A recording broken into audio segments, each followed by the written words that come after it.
The EPM mission reads that we are a resource and voice for financial empowerment. The EPM vision, which is connected to the EPM way, is to continue to offer financial service, communication, and assistance to the communities we serve.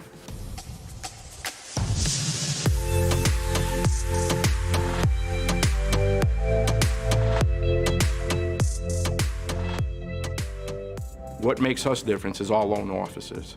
They care about the people. Our number one message in this company is the customer. Always do everything you can for that customer. We as a staff work together as a team, and we also on one page, one goal, to know that the end goal is the other person, which is the home buyer. The big thing that we want to do is provide financial empowerment to our consumers. The ramifications of not owning versus owning is very vast. So it's really about maximizing your earning potential to build wealth. Our diversity, it's a large part of what sets us apart. And the way we look at business with an empathic approach, we do care. I have grown up here. I've pretty much done almost every position here and have just grown and learned throughout the 10 years and been given tons of opportunity to advance. I can't tell you how much this place means to me.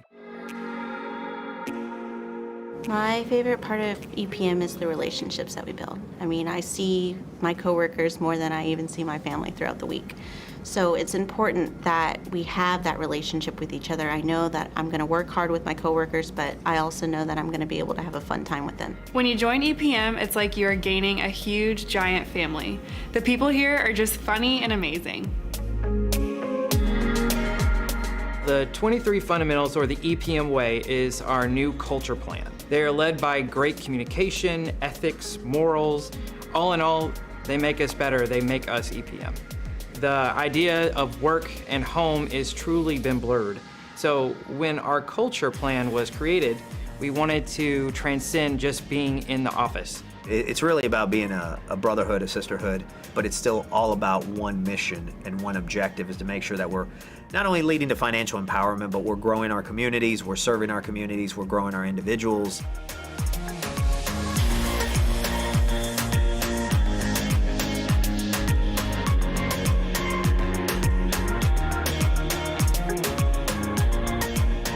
Most of the loans we're doing are for families. It's the biggest investment in their lives. For me to know that every little part that goes into the end goal of home ownership makes a difference, and we're playing a big part of that for that prospective home buyer to have their future home. There's certain programs that not every lender offers, and we try to offer as many of those programs as possible so anybody could kind of fit the mold with a program that we have and offer that to them, so then they could get that purchase done and own a home. You know, the gold standard is treat somebody how you would want to be treated. I think that's the way people would want to be treated best. They want to make sure that somebody's looking out for their best interest, not yours, not the company, not the industry. So you definitely got to put yourself in their shoes and empathize and make sure you're looking and more importantly, listening very, very generously to what they're saying and what they're trying to accomplish. It feels amazing to know that my team and I were able to contribute to a prospective buyer having their home. And for that home buyer to finally walk into the doors and have their home is just amazing, and we contributed to that. It gives you a sense of pride in what we're doing here and gratitude to be able to help out those people get things and achieve their goals as well. A lot of people talk about care, and the only way to truly care is through showing action and showing what you're doing for them in that moment. We're able to help people to achieve the American dream, which is home ownership. But it's not just home ownership. That's your home. That's your family. So generations can be there just by one impactful movement that we do.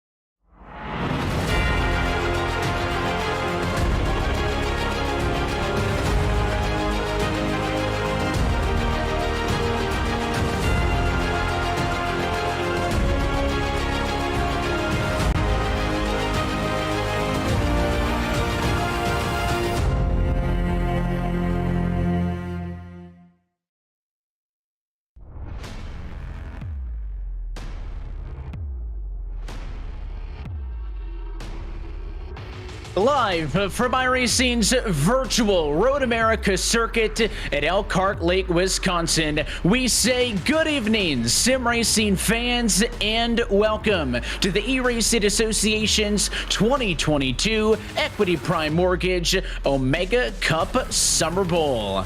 As always, we're happy to welcome you into the podium broadcast booth for the ERA pre-race show presented by Equity Prime Mortgage. As always, alongside of myself, Evan Pasoko, happy to be joined in the booth by NASCAR Xfinity Series driver and the man behind the ERA, that is Jesse Iwuji, along with Devin Henry, our producer downstairs, Ryan Bauer, and everybody else on the Podium Esports team bringing us to you tonight. And Jesse, we're back again for the second iteration of the Summer Bowl, which means we're going back road course racing for the first time since we did this deal last year in the summer at COTA. Tonight it is another staple of American motorsports at Road America on the docket. I'm definitely looking forward to this. This should be pretty fun. And once again, we have EPM Equity Prime Mortgage back on board for this event. They've been amazing supporters of all of our events. And this Summer Bowl, yeah, we're back here at a road course. So these drivers, a lot of them are used to driving these ovals where they're turning left and turning left and turning left, which does require skill because driving ovals, especially in these Gen 7 cars, is not easy. But when you take these Gen 7 cars to the road courses, a place where they kind of look like their GT car counterparts, they're still not easy to drive. I mean, you have a lot of power with not much tire, and these things really got to get around these tracks that are very difficult to get around. So it should be pretty exciting to watch these guys fight for grip all night long. I'm looking forward to seeing who's going to come out on top and win that $4,000 first place prize. As we've seen over the last 6 races with this EPM Omega Cup series, more than $30,000, Devin, have been given out over the course of those races. Tonight, as Jesse mentioned, $5,000 total, $4,000 to the winner. It's no surprise that this is drawing big names in sim racing. Several drivers from the eNASCAR Coca-Cola iRacing series going to be competing here tonight, of course. That prize money up to the drivers who are full-time drivers in the eRacing Association. So it's going to be a very exciting race at a pretty challenging racetrack. And as Jesse mentioned as well, in this next-gen car, which some of these drivers are still learning and maybe don't have a ton of time specifically on the road courses in yet. And exactly, Jesse was talking about how difficult ovals can be. It's the rhythm, it's the flow of that kind of racing. Then you come to a road course, especially one over here at Road America. 14 corners, having the rhythm and the flow through 14 corners. One part of road racing that I still can't wrap my mind around is just the fact that you have to remember not just 14 quarters individually, but then understanding as the car evolves to the run, as the tires heat up, as the tires wear, as the gas starts to fall out of the rear end of the car because you're using it up, how does the car change over the course of what we're going to race today, 167 miles on this track that's 4 miles long, how that car evolves and keeping up with it in terms of not being able to have those long caution flags like we have in real world racing. You have to deal with that car evolving over the course of this entire race, and having that rhythm and flow, that's going to be so important anytime that you visit a road course in any stock car. Even these that do look a lot like those road course cars, man, they're still tough to drive on road courses.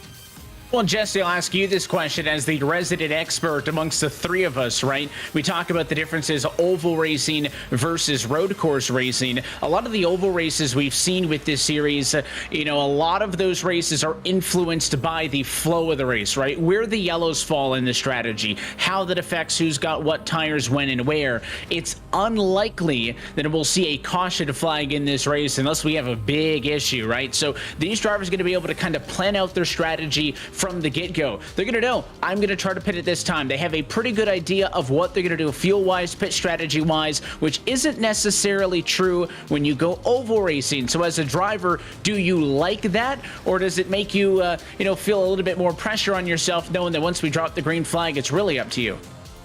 There's a lot of different ways to attack this track and really attack road courses versus ovals. With the ovals, yes, you are more likely to have more cautions, and those cautions could help you out with your strategy, or it could detract from your strategy. When you go to the road course, a lot of times there really isn't a full course caution because this track is absolutely massive. It's like 4 miles long or something like that. I mean, it's pretty massive. I mean, the lap times that they're running here are just over like 2 minutes. So it's a very long course. So if someone goes off track, if they wreck, anything like that, usually it's not in the way of everybody else. But really where you can start getting yourself into trouble is making mistakes. This is a track where you have a lot of high speed areas where you're cooking it, and then you go into an extremely low speed corner, and there's multiple instances along this track that happens. So there's a lot of places where you could just accidentally roast it. Going into a corner, you misjudge it. Next thing you know, you go completely off track. And once you slide into that grass or into the rumble out there and all the sand, you just keep going and going and going. It doesn't really slow you down. And then all of a sudden you find yourself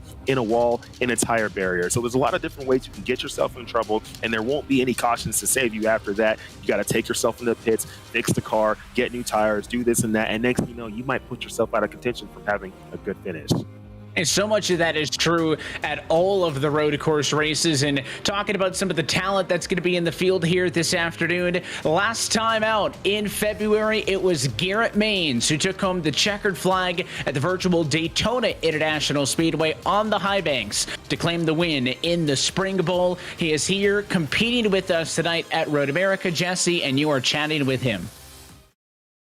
Garrett, how's it going over there? I mean, you're on a road course now. You're in the Gen 7 car. It's Road America, not an easy place to get around. How's this track treating you so far?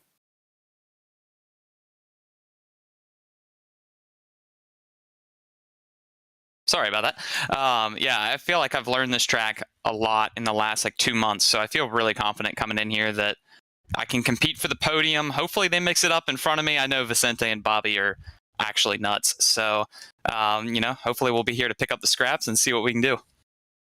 I mean, you're definitely a good driver for sure, and it looks like you want to show some of your fans some of your driving skills. I see that GoPro on your head.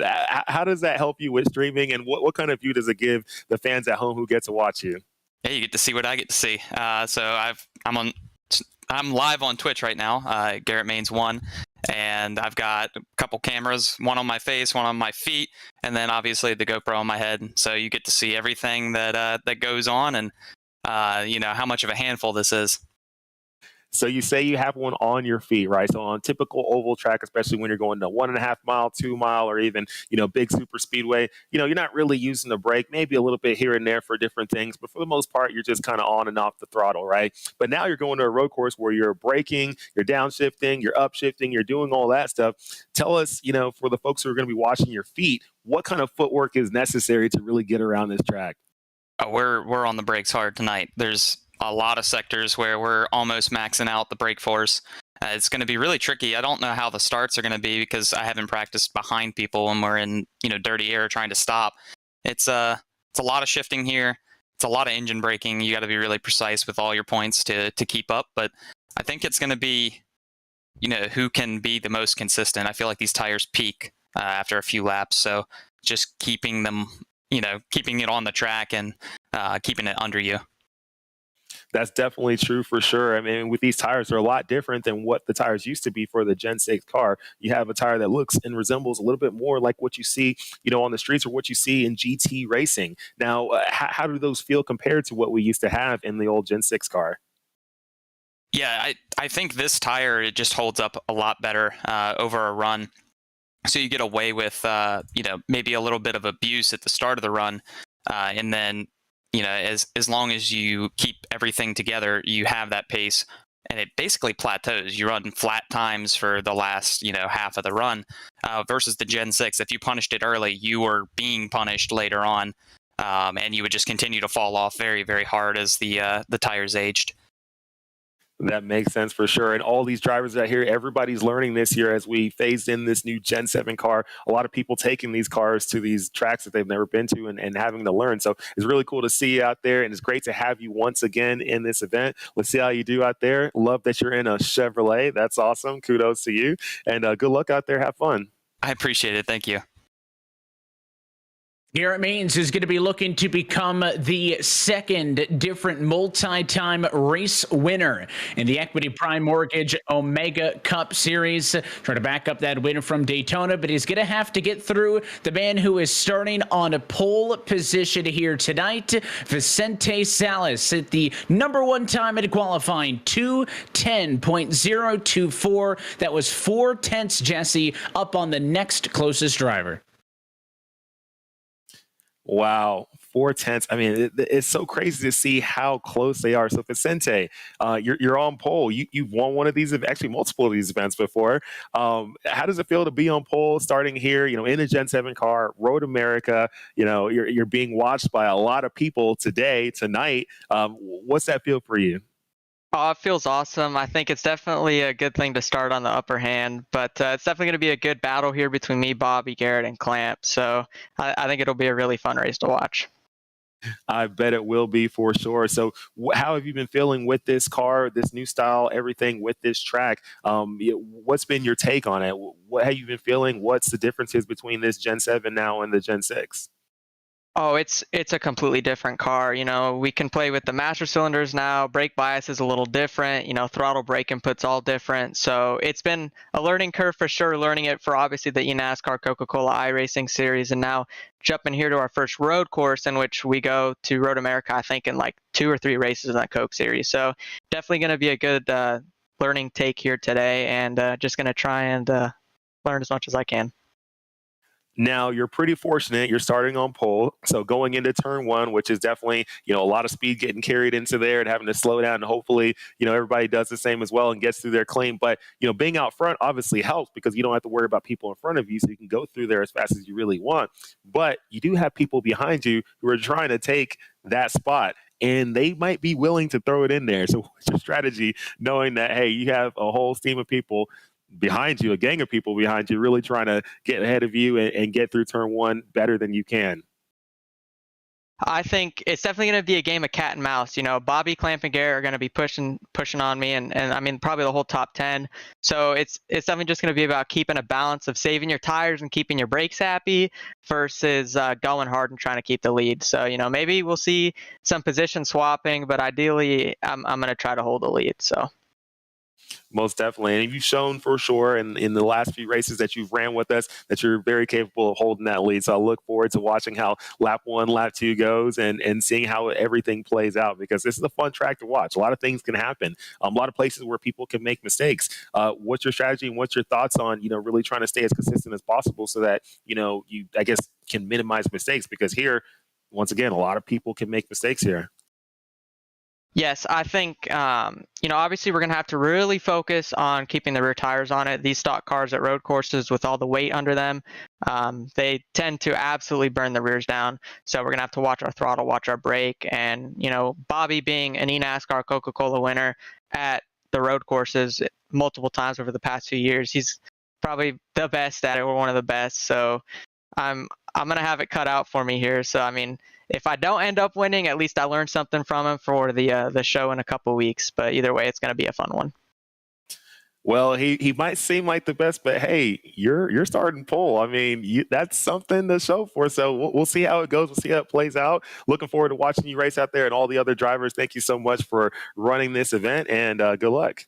Thank you, Jesse, and thank you to everyone in the booth. That is your pole sitter, Vicente Salas, the defending Summerbowl winner. He won at Circuit of the Americas last summer. That, though, was at a Gen 6. Tonight, he has to do it at an X-Gen car. We'll take an opportunity to step aside. When we come back, we are going to say let's go racing from Road America. Thank you for watching the eRacing Association Omega Cup Summerbowl pre-race show presented by Equity Prime Mortgage. We're going racing next on Podium Esports.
And back live from America's National Park of Speed as we are ready to go racing for the Equity Prime Mortgage Omega Cup Summer Bowl on Podium Esports. Qualifying has come and gone. We are about set to go racing for 162 laps tonight. Let's take a look at your Equity Prime Mortgage starting grid, and it is Vicente Salas, best in practice, best in qualifying. He will bring us to the green flag alongside the NASCAR Coca-Cola iRacing Series counterparts in Bobby Zelensky second, Garrett Maines third, and Logan Clampett in the number 4 position. They're all ahead of Aaron Ramon and Luis Vega on a row at number 3, Devin. Sitting in number 7 position, Richard Woodruff will be in that number 2 car. P8, Thomas Edwards in the black and white, number 7. Nicholas Compton in the number 90 machine will sit in 9th. Bruno Castro Alves in the 11th position to start off this race. David Chassar and David Barnes. Pair Davids make up row number 6. Kyle Wisner is going to find himself in the lucky number 13 starting spot alongside Julian Ritchie at 14th. First to Bachman in 15th, along with Cody Smith on the outside of row number 8, with Ryan Barrios and Jason Rayholk in P18. Then rounding out the field, Christopher Reagan, Thomas Merzek, and Trent Kuziak make up the rest of the field today as we get ready for Summerbowl here at Road America. So look top to bottom at your Equity Prime Mortgage starting grid. And of course, we've referenced it already tonight, but let's talk about this beautiful circuit known as Road America. It's one of the world's classic road course racing venues and has been host to every important North American racing series, beginning back with SCCA sports cars back in the 1950s. This racetrack clocks in at a whopping 4.048 miles in length. It has 14 corners and a lot of long straightaways. That means we're going to see a lot of high speed and heavy braking zones over the course of this race. You got to go back to September 10th, 1955. That's that first SCCA race that you're mentioning there, Evan. And after that first race, it took less than a year for NASCAR, the Cup Series, to visit this track on August 12th, 1956. That race won in a 1956 Mercury. Tim Flock taking the victory from the 6th starting position. NASCAR, though, would not return until just last year, 2021. But a beautiful course, 167 miles tonight. And like you said, a whopping 4 miles. Boy, these are long laps here, guys. These are long laps, Jesse, and we talk about all the money on the line tonight as well. You got those big names from the Coke Series inside of the top 4 as we pace around, coming to the green flag the next time through. I did mention, of course, that prize money is available to the drivers who are eRacing Association members. If somebody's sitting at home joining us tonight, how do they get involved when we do this thing again in a couple of months, looking towards the Fall Bowl? The cool thing about eRacing Association is that these events that we're putting on, anybody can actually sign up as a member, and if you're good enough, you'll qualify your way into this main event today. So if you head to www.eragaming.gg, you'll see the list of events that we have there, and as long as you sign up as a member, you're basically able to compete in any of the events that we put on throughout the year. We have 4 big Omega Cup Series events, which is where we're on iRacing, which to me is the best platform for sim racing out there, but we're on iRacing putting on these events, and you have an opportunity from home, from your sim seat at home, the opportunity to win thousands and thousands of dollars throughout the year if you're able to finish on that podium or really in that top 5. So make sure you head to www.eragaming.gg and let's see what you can do.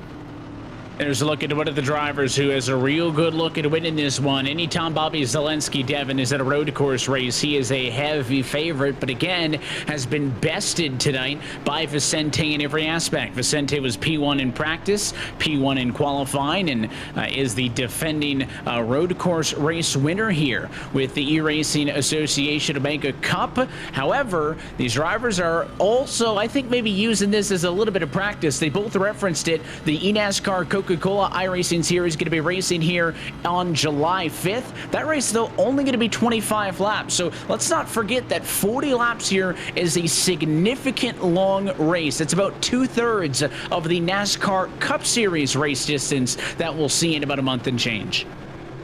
Yeah, they'll get plenty of practice here tonight. 4 pros, Salas, Bobby Zelensky, Garrett Maines, and Logan Clampett, all looking for some of that information to use. Here's like a Thomas Edwards using the VR in this race. He will start in 8th. We saw Roodruff a little bit earlier. He has a road racing wheel, if you will. So I gotta wonder, I've never used one of the road racing wheels before on iRacing. I'm really curious, even in a stock car, if that helps you or anything. Those wheels are so different from one another. The round wheels, the square wheels, and of course, I can never race in VR. Looking at Cody Smith here starting in 16th.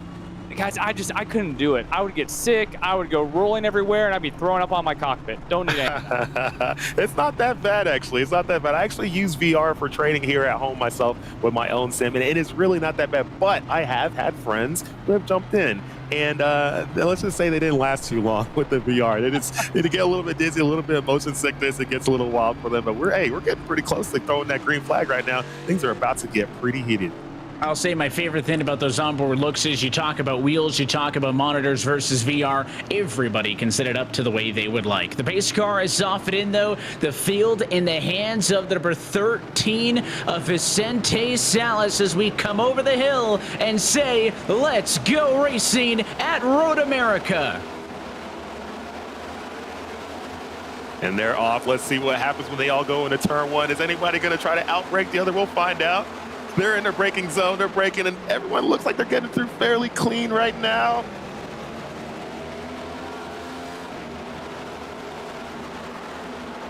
These guys are pretty good drivers. As you can see, they're falling in line here. Everybody really just watching their P's and Q's. Nobody wants to go off track. Nobody wants to burn off their tires. Everybody knows that it's a long race, and they have to get through it. But in order to finish first, they must first finish.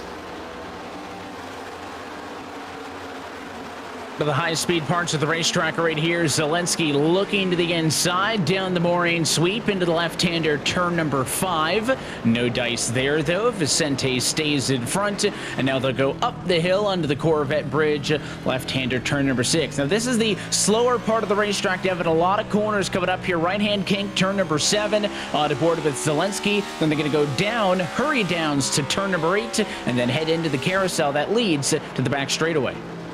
And you know, Jesse was talking earlier about some of these corners where you can kind of get ahead of yourself, get on the gas a little bit too much, and the carousel is one of those places where you feel like you can carry all this speed into here. It's such a wide, sweeping corner. It is so easy to carry too much momentum. You burn off the tire, you overshoot the exit, you find yourself in that sand pit back there, and it is impossible to get out, like Jesse was mentioning. Such a fine line, especially as these tires wear off when you're going through hurry downs and into the carousel. It's definitely difficult, that's for sure. I've done it a few times on iRacing where I've gone into the dirt or gone into the grass, and it is so difficult after that. It's difficult to control the vehicle while you're in it, and it's really difficult just to get yourself out. You continue to spin your tires, continue to fight to get out. You're almost spinning out one more time trying to get out. It's really tough. When I actually ran at Road America in my first ever Xfinity Series start, I was fortunate enough to not ever go off track. I didn't go into the dirt at all, but I did watch people that I was competing against go into the wrong parts of the track. So it happens here. It happens to the best of them. It doesn't matter what your skill level is. Everyone's pushing. Everyone's fighting for the same thing, which is a great finish. And sometimes you overstep that boundary, especially if it rains, which is what happened in my first Xfinity start. Fortunately, sunny and dry here this afternoon, and no surprise, those top 4 have opened up a significant margin over Aaron Ramon P5 on back. It is still Salas 1, Zelensky 2, Maines 3, Clampett 4, and the order in which they started. You're looking on board there for a moment with the 31 Chevrolet of Garrett Maines in the number 3 spot. I get a real exciting preview for what we'll see in a couple of weeks' time with all these drivers and more in the NASCAR Coca-Cola iRacing Series. Back down to that heavy braking zone, turn number 5. You got 3 long straightaways, 3 heavy braking zones. The first one was that right-hander turn 1 that they all survived first time through. Second one right there on board with Luis Vega, the left-hander turn number 5. After that Moraine sweep, and then when we get all the way through the carousel, back half of the racetrack through Kettle Bottoms, in the run from turn 11 to 12, Canada Corner, the third and final of those heavy braking zones. And And well, this battle goes on between Vega and company. The battle up front heating up as well. Zelensky in the 18 Interstate Batteries entry, trying to get around Vicente Salas. Can't find a hole, but I'll tell you what, you wanted to know that they were 4/10 apart in qualifying, Devin, because Zelensky on top of Salas, and Baines and Clampett not slotting off at all as they keep pace with the race leader on lap 2. And you know what, guys? We all see on social media the discussion, whether it be real world or sim world, about are these guys that good, or are pros that good in real life or sim world? These 4 pros outran the rest of the field by 4 to 5 seconds on lap number 1. That is the difference here between pro drivers and guys who aren't those Coca-Cola Series drivers. And it's similar to that in the real world racing as well, guys. So just goes to show you how much time and effort these guys put into a single race. Biggest mover so far, though, after about a lap and a half, this guy right here, Cody Smith, started 16th. He's halfway through the field in front of him, now looking to make the move for 7th.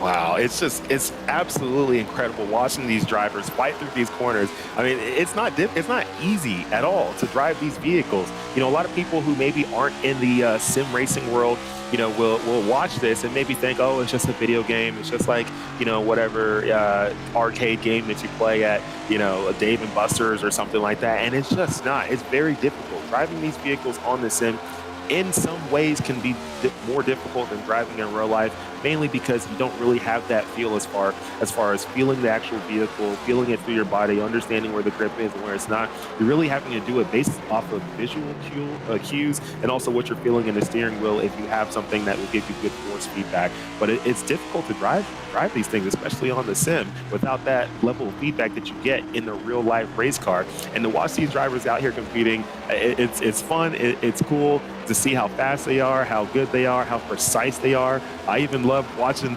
Luis Vega. Luis Vega, I actually personally know him, and interesting story about him. When I first got into racing, he did some photography for me. He would come to the track and, you know, do photography because he was learning a lot, and then we stayed friends for a while. He spotted for me while I was in the NASCAR K&N Pro Series West.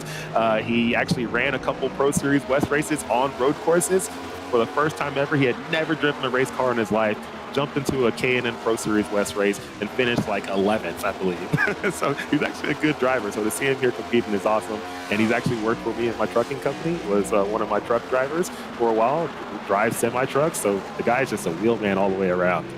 A pro driver in the actual profession and in a race car as well, right? I think that goes to show you that when you have time in the sim, getting into a real race car doesn't have yet 100% yet, but it's certainly way better than starting at 0 and gives you a much better opportunity to learn and to grow those real-life talents. Of course, we'll keep an eye on the battle up front, but check it in throughout the field. David Barnes is down 2 spots early, and Thomas Mrazek on the move. The number 99 just in front of him has picked up a handful of positions. Mrazek already into the green by 8, along with Trent Cusack and Cody Smith, some of the biggest movers throughout the field. You can see, though, a little bit of front-end damage on that number 99 machine, so maybe the front bumper assisted on one of those passes, but Mrazek did not take a time in qualifying, and he's been able to get up through the field. And of course, on the last lap, we saw the change for the race lead. Bobby Zelensky made the pass out of Vicente Salas right down here at this part of the racetrack on the long run from turn 3 through 4, and then again the hard left-hander right here in turn number 5. Garrett Maines also overcooked the corner, locked up the tire, nearly got passed by Logan Clampett, and Salas is doing a good job of not allowing Zelensky to get away in this battle for the race lead. And you can see over pushing it there too much. Salas into the grass, and that is going to cost significant time, and Zelensky pulls now some 10 car lengths away. And for Zelensky, you love to see all those little dots in the rearview mirror start to fade away a little bit. I'm thinking about what Logan Clampett has been thinking about. He's kind of been hounding the rear end of this 4-car group, and he's had a chance to maybe send the nose in a little bit on Garrett Maines. He got out of shape when that pass happened for the lead and had a little bit of brake lock up, but Clampett's kind of just sat there and he got the dirt there. That's not the first time that Clampett has kind of exited the rumble strip and went into the dirt, and he's kind of testing the waters right now. I'm curious if he's just testing the waters, or I wonder if he has a chance here later on in the race, if he's saving his tires up a little bit right now, if he can start to pick these guys off. But It's such a long race, and when you're this early, there's such a delicate balance between kind of just being patient and going out and gunning it. Look back here in this battle, just around that 10th position. David Chesar knows for a fact, I can see 2 cars in front of me right now, but 10 laps from now, you don't know where you're going to be spread out. The start of this race is when you know you see those cars in front of you and you might be able to make some passes.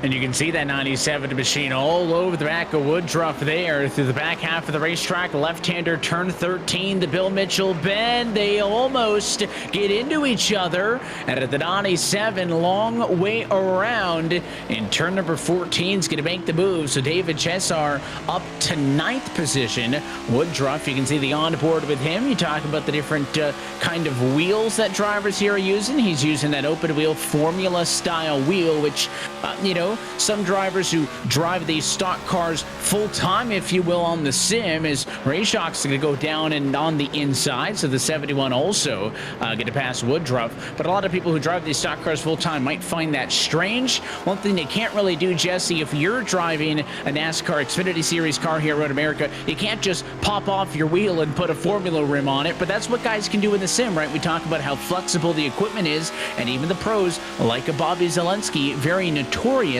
for running a formula style wheel, even though he's driving a stock car on the service.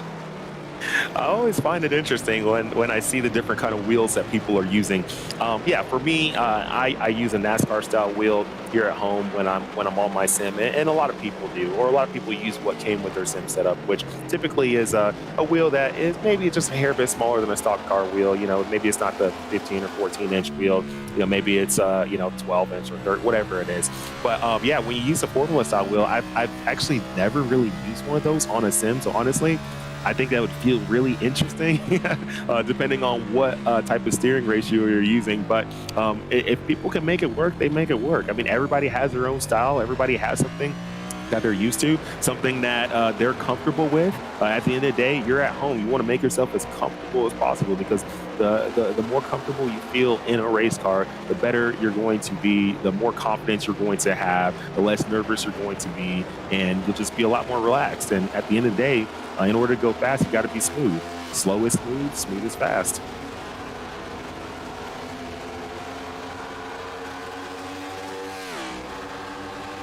Let's look at the gap that Bobby Zelensky has over the rest of those top 4. But again, who you will not see is the car in 5th position. That is still Aaron Ramon, 15 plus seconds back from these leaders last time by. Again, to the question of, are these pro drivers on the sim really that good? Yes, they are, and it's setting up for a really interesting battle, right? We've talked a little bit about how the prize pool works for this evening's event. $5,000 total going to go out unless something really bad happens to somebody in this top 4. Zelensky, Salas, Maines, and Clampett are going to be fighting for either $4,000 for the race win, the $500 prize for second, $250 to third, and $150 to 4th place. That does mean, though, that a non-pro driver will leave tonight with a check, and right now Aaron Ramon is winning that battle, although Cody Smith last time by made the pass. So Smith now, the highest running non-pro driver, would walk away with $100 if he can hang on to the number 5 position. And let's just put an emphasis right now on how important it is to have the leader in front of you on that final lap. Yeah. Evan, you said $3,500 difference between first place and second place. That's a big deal.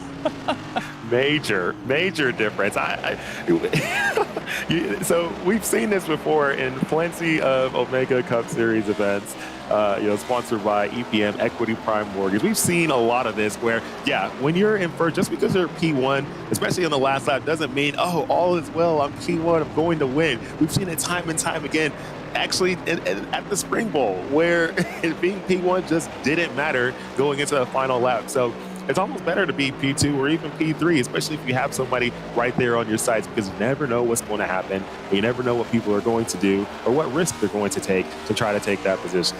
Listen, all I'm saying is I would put a bumper to my friend Devin if the what was at stake was who was paying for dinner, let alone $3,500 a difference, right? No kidding. And when we see just how good some of these pro drivers are doing and the gap that they've already put on the rest of the field, mind you, it's about 22, 23 seconds. If you guys think it's not that big of a deal, I mean, Jesse's already talked about it. You can find out for yourself, right? You can just sign on up for ERA and find out for yourself if you can keep up with these guys on a road course. And maybe just next summer you can show everyone that you can. Or you might show everyone, yeah, these are for pros.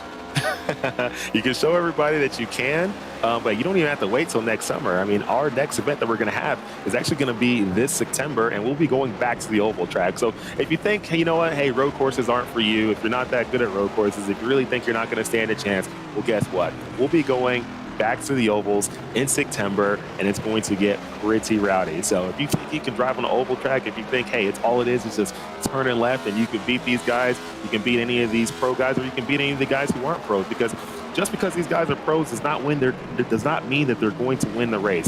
We've seen it in multiple events where people who are non-pros beat out the pros. Things can happen. People spin, people wreck, people make mistakes. Sometimes you're just faster than the pros. You might just be that good.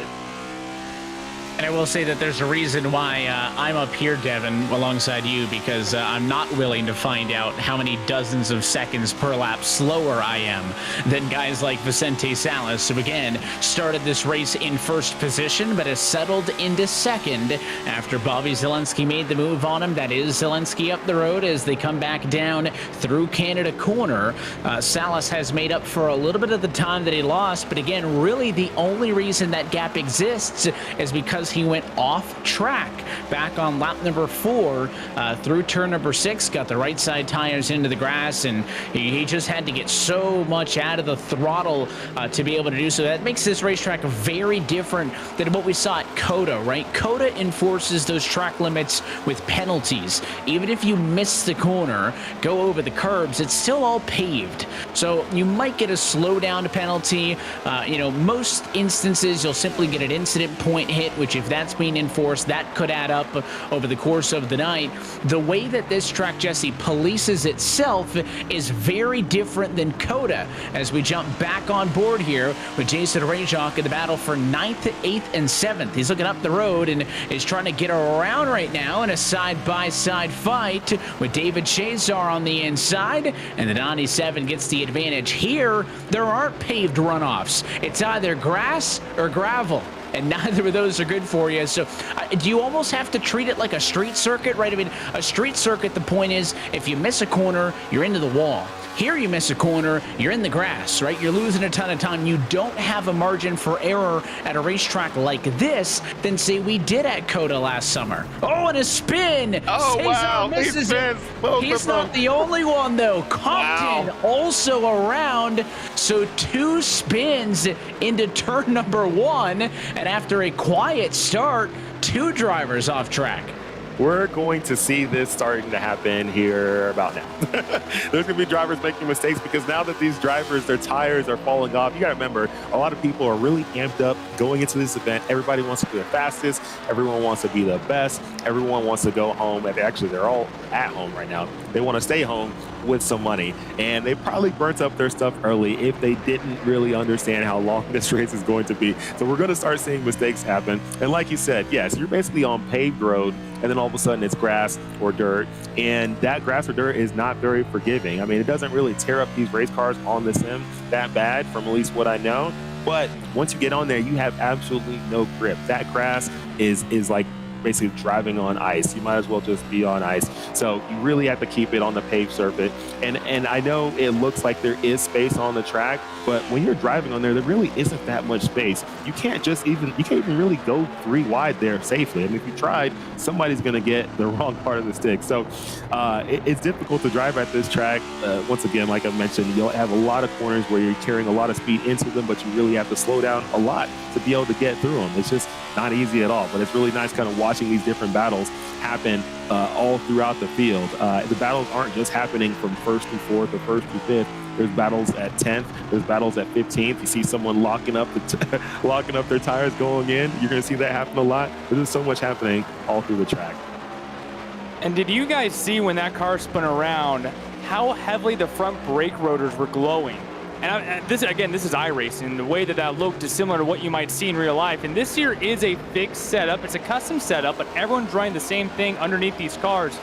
One of the few things that you can change is the braking bias. And I mean, I'd have to assume that he had some front braking bias in there, man, because those rotors were about to burst into flames. And Jesse, to your point about how long this race actually is, coming around this time by for everyone, we will still have 125 miles to go.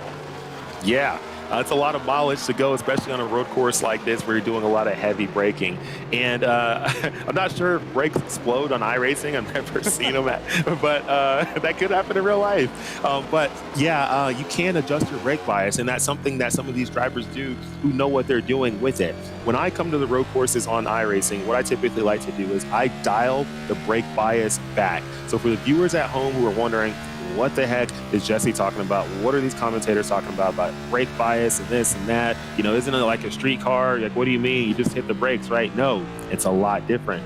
Brake bias is where you're able to dial in more front brake or dial in more rear brake. And the reason why you want to do that is maybe you're trying to go into the corners, maybe you're trying to get the vehicle to rotate a little bit more, especially when you're braking going in. So you want to dial in a little bit more rear brake to, in a way, not completely lock up the rears, but get the vehicle just to rotate a little bit more, because the rear brakes are actually clamping down a lot more than what they were if you dialed in front brake. When you dial in a lot of front brake, the vehicle will, transfer that weight up forward a lot pretty quick. But the thing is, if you have too much front brake, you'll lock up those fronts and you'll just go sliding and pushing through the corner. So there's ways you can get in trouble. Usually I'll dial the rear brake back maybe about 1 to 1.5%, but then I have to be real careful because that's enough to start locking up those rears and setting myself spinning like the driver we saw right there in the dirt, in the grass. There's been a couple of drivers off track as of late. I know that the 80 machine that we saw spinning a little bit earlier was back into the fence again. So several drivers with some problems here.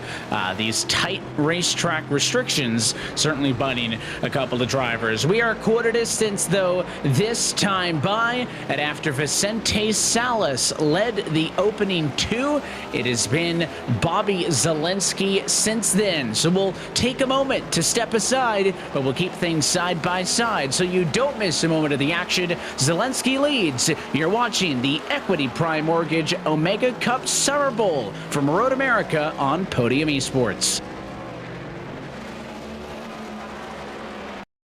Do you struggle finding someone to race with, someone to compete with, or flat out someone just to give the gap sauce? Well, you should check out the Gapum app. Gapum is the only app that will allow you to race people locally, share videos, and attend events. And after you race, you can actually take your racing video and post it in the Gapum postum section so the whole world can see. And even if you're not a racer, you can always head to our Gapum app crew mode section where you and some friends can continue to meet up, go to car meets, go to car events, car shows, anything that has nothing to do with going to the racetrack. Gapum is a one-stop shop for the car world. Looks like I just got a match on the Gapum app. Time to serve someone some Gapple beans. Ready, set, Gapum.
And back live from iRacing's virtual Road America in Elkhart Lake, Wisconsin, as the Equity Prime Mortgage Omega Cup Summer Bowl rolls on.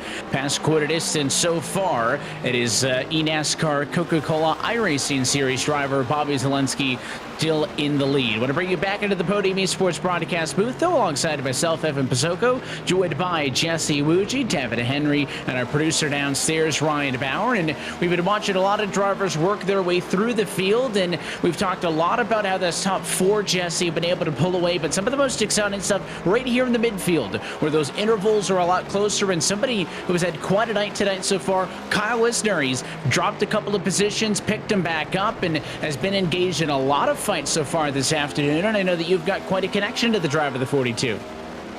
Yeah, Kyle Wisner, he's doing a great job here. He's picked up some spots. He's over there battling with his VR on. He actually helps driver coach me a little bit. We do some sim stuff together on the sim. He helps me out a lot on the oval stuff, and it's cool to see him here. But yeah, interesting story on Kyle. So me getting into racing, period, like me even, at the beginning of my whole, stock car racing journey, NASCAR journey, all that stuff, he was actually the one who pretty much was a catalyst for that. I was looking to get into racing. I wasn't sure what kind of series I wanted to get into. Wasn't sure if it's going to be sports car or, open wheel or whatever. And then I actually ran into Kyle at a car show. And I was talking to him about some different things, letting him know about my interest in cars and racing and all that stuff. I didn't know what he did. But we split ways, and then later on that same day, I went to go use a porta potty, and he happened to be in the one that I was trying to get into, and I was sitting there waiting in line. He pops out of it. I'm like, oh, hey, what's up? I saw you earlier. And his first words were, would you be interested in getting into stock car racing? And I was like, wait, what? Like NASCAR style stuff? And he's like, yeah, like maybe a late model at first, but yeah. And I was like, sure. And then from there, things kicked off. Next thing you know, he invited me to do a test with a late model team out in Irwindale, California. That test went well. And then from there, that kind of was really the launch of me getting into racing and working my way up the series. But, I love to tell people that, hey, I got into NASCAR because I met somebody outside of a porta potty. Funny how things work out, right? Yeah, it worked out very interestingly. But, really, I think it's really more of a story of, if you have a goal, you have a dream in life, you're going after different things. You really, once you start putting your mind towards it, you start putting focus energy towards it every single day. What typically happens is, the universe starts putting people and things, along the way for you to meet, right? Doors start opening. It's just like, if let's say you just bought a Chevy Camaro and all of a sudden all you see now are Chevy vehicles out there. It's kind of the same thing. Like because your mind is on it, you start seeing these things now that were always there, but you just never paid attention to. And for me putting energy in towards wanting to get into racing, all of a sudden I started meeting people that were going to help me get to what I wanted to go to, because I had an authentic passion. It wasn't something that was just this made up little dream that I was like, hey, let me try this because it's cool. I really, really wanted to do it. So when you put that focus energy towards it, it's very interesting what doors start coming into your life. And as you watch Rajok here track down Luis Vega, you spend a lot of time on the sim. A lot of these guys do, and the enormous amount of time that the pros do up front, and they spend on the sim. For you, and you talk about how you use the sim to prepare for some of the real life stuff, but I'm always curious about with the real world drivers, when you hop into the sim, what kind of things are you kind of working on, or are you trying to focus on practice-wise? Because at the end of the day, a sim is never going to match reality. You talk about the feel of a race car. I mean, the sensors are so important, but there's still aspects that you can learn. So when you hop onto the sim to kind of help prepare yourself for the real world action, what kind of attributes are you kind of working on in sim to better yourself, or at least prepare yourself for some real world racing? For me, I do my best to try to make it feel as realistic as possible, right? Well, let's just take it to the oval tracks, right? I know a lot of people jump on iRacing and then they throw in like a 14-1 or 16-1 steering ratio, steering box, and they say, oh yeah, it's better because of this, it helps you, like whatever it is. And I never do that. I try to practice like it's real life. In real life, we have a 10-1 steering box, and I tell people I put a 10-1 steering box in. When I'm running on iRacing and they think I'm crazy, I'm like, that's what we do in real life. This whole driving a school bus type steering ratio, that's not That's not legit. I mean, some I'm not gonna say it's not legit. Some people do that, but not a lot. A lot of people, they run a tighter steering box. We're not turning the wheel that much. You shouldn't have to turn the wheel that much. Really, when you're going in the corner, it really shouldn't be much wheel turning, but also it's more difficult to drive for sure. So I try to practice those things.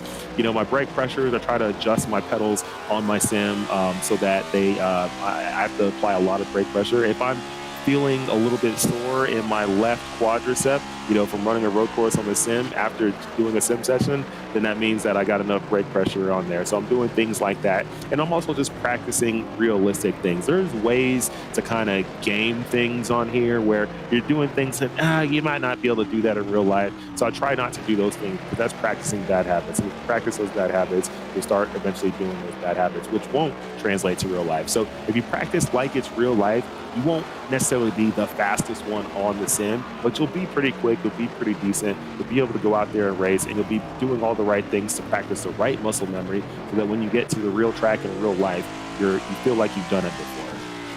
And I think that really speaks. Well, I just want to say, I think that really speaks to, you know, how many different directions you can go if you're interested in getting into iRacing, right? You can go and you can run Cadillacs at Talladega if you want, or you can drive a NASCAR next-gen stock car at Road America with a $5,000 purse on the line, right? You can do so much when you get involved here on the service, Devin, you know, for drivers who want to do it more as a casual hobby versus a lot of names we've talked about, the Zelenskys, the Salises, the Mainses, and Clampetts of the world who take it much more seriously.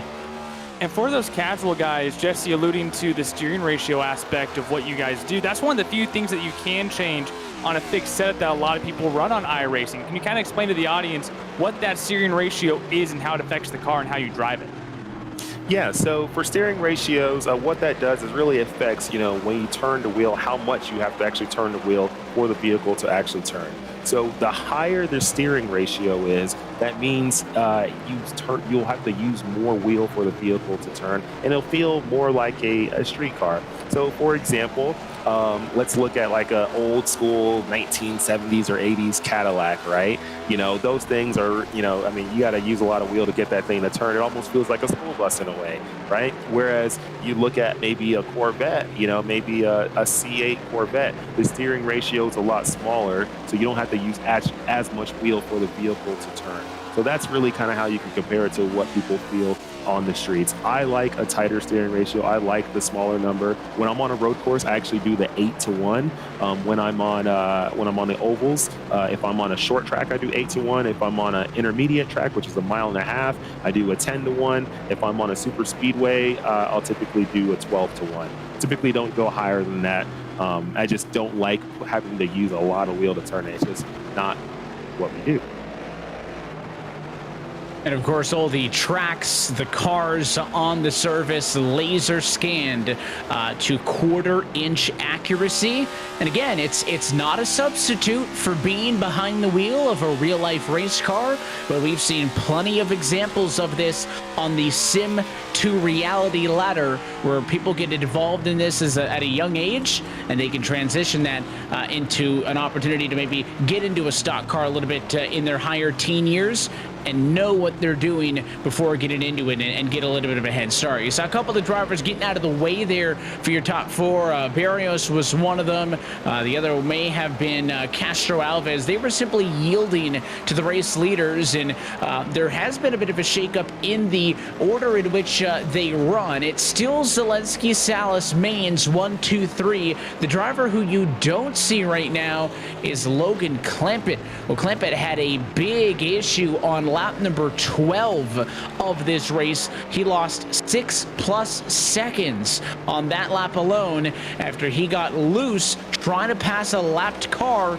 down in turn number 6, I believe it was. You can see some of the damage reflected on the 97. It did not cost him a position on the racetrack, but we referenced earlier, with the big money on the line, you want the race leader to be in your sights. Well, and you also want the cars you're chasing to be within, eye range of yourself and clamp it so forth. But he is now 14 seconds behind as 21 is off and into the fence, I think, in Canada corner for Ryan Barrios with a bit of a mistake there. But just wanted to mention that mistake with clamp it, trying to clear that lap traffic, has cost him significant time that has essentially taken him out of the race for those top three. Oh, it is. That's tough, and that's something I figured would start happening too. I mean, if you look at it, a lot of people are, some people are going into the pits to fix damage. Some people are spinning off track. Some people, going in whatever it is. Some people are making mistakes, and then all of a sudden you're starting to see a mixture of traffic all the way around the track. Right? It's not just everybody in one line. Now there's just a mixture of speeds out there, which can cause some issues. You might be a faster driver, and you're coming in against somebody who might have some damage, or somebody who's maybe just not as fast or not putting the same lap times down as you are, and all of a sudden you run into them. Whose fault is it? Is it the lap traffic's fault, or is it the faster driver's fault? A lot of people will say, oh, lap traffic needs to get out of the way. Well, the faster driver should be the better driver, who should be the one who can get around any lap traffic. It's a race. Every single person who's on the track right now paid all the same money to be here, right? So everybody deserves the same amount of respect on the track as possible. So as tough as it is to try to get around lap traffic and everyone thinks they should just get out of the way, as the driver coming to pass that person, you got to be able to and ready to get around that lap traffic however necessary you got to do it. And we've seen a lot of drivers find some difficulty in the past few laps now, starting to think, okay, this is where the rear tires are starting to heat up and fall off, and guys are having issues just keeping it on the track. And you look at the lap time specifically, the guys like Salas and Maines, their last laps are about a full second now off of their best laps. You go back around that 5th position with Cody Smith, he's almost 2 seconds off his fastest lap. Luis Vega, he's 2 seconds off of his fastest lap. But Bobby Zalenski in the lead right now, guys. Get this, 2 laps ago, he ran the fastest lap of the race at the end of lap 14. I don't know how, but that is remarkable with guys now running 2:13, 2:14, 2:15. He runs the fastest lap of the race this late in this first run.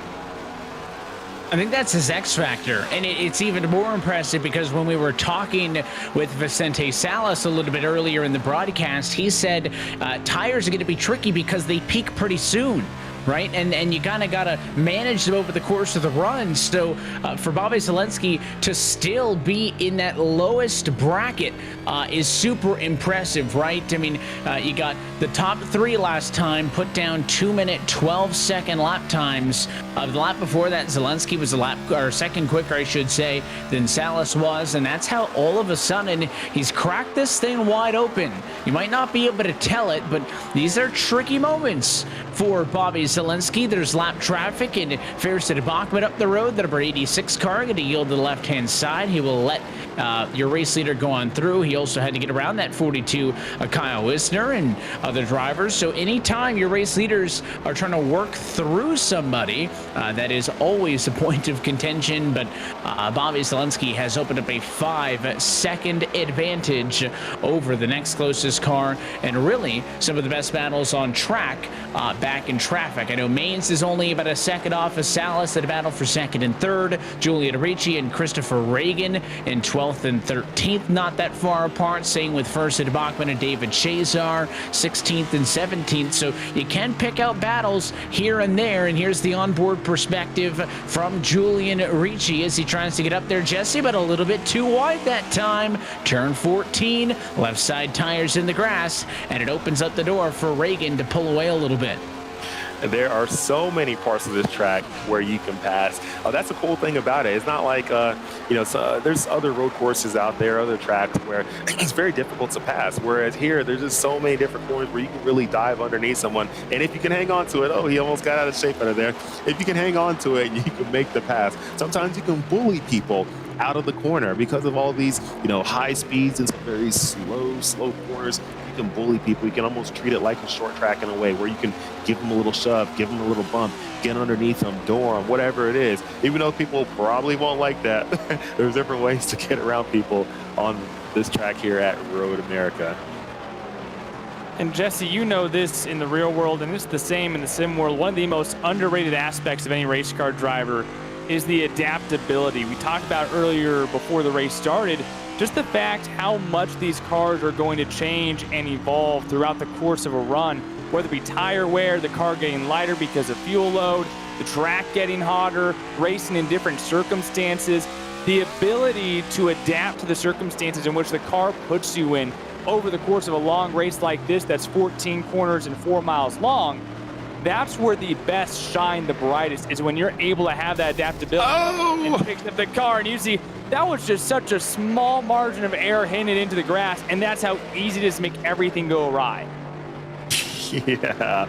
Oh my goodness. And that can happen that quick. And he was having a decent run there, but ended up just barely losing it, get a little bit of damage. But an interesting thing about these tracks, even though there are some pretty high speeds that they're going here, and aero does, play into effect, in some different ways. You can find some cars on track that can get some decent damage and still go out there and run well. It can still happen. But man, that's tough to watch right there. It happens. But these drivers are all fighting out there. There's a lot of different things that are getting them. I mean, the tires are falling off. They have less fuel. Maybe the cars get a little bit light in the rear. Drivers even fatigue. When you're driving on a road course, even on the sim, even though you're at home and it seems like everything's all chill, you might have the AC on and all that stuff, you are still sweating. Things are still happening. Your body's still going through a lot. Your heart rate's up. You're knowing that, hey, a lot of people are watching you, you're competing against the best, and you start getting nervous, and sometimes you make mistakes. Even for the folks who are on that VR really, it mentally drains you, because your eyeballs, your brain is doing so much to keep up with everything happening with that VR on. Once you come off the sim, you are really, really mentally fatigued. So I think some mental fatigue right now is happening for some of these drivers. That's why you're seeing maybe some of these mistakes. It really gets the blood pumping, right? I mean, not to say that it is the highest level of athletics out there, but I played competitive sports through high school, and even at like a state championship level, I don't think my heart ever beat as hard doing that kind of stuff as it is done like running the iRacing Daytona 500 or the iRacing Indianapolis 500, right? When you can kind of see a race coming together, and with 5 laps to go or with 10 laps to go, I've got a chance to win this. Even if there's no money on the line, I start getting, clammy, and I'm sweating, and my heart's racing.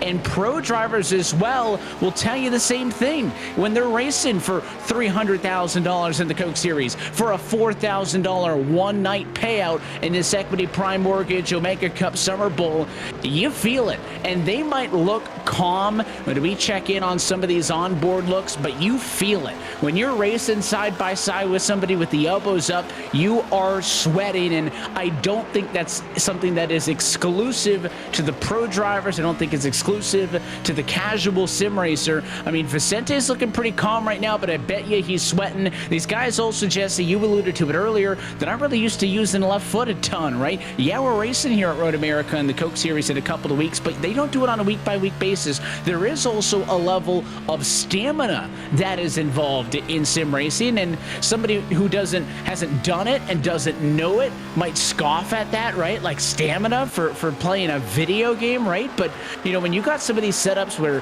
the brake pedals are weighted, the gas pedals weighted, you got force feedback on the wheel, as you see Julian Ricci has had a little bit of a spin there for the driver in 13th position right now. It is mentally taxing, and in a race like this, at points, physically taxing as well. It definitely is. This race definitely is physically taxing, that's for sure, on the sim. Any road course race I've done on the sim where I've ran 30, 40 laps, at the end of it, I am so drained. When we ran the iRacing Pro Invitational last year, we did the Circuit of Americas, we did the Chicago Street Course. I was so drained at the end of it. I didn't want to do anything else. I was done. And I literally was sweating through my shirt, and I had the AC on. I think I had it at 60-something degrees in the house. I did everything I could, even had a fan in the room, and it was just sweating, because it really is physically taxing driving these road courses, because like you mentioned, some of these wheels that the drivers have give force feedback, and they have a lot of Newton meters that they give back.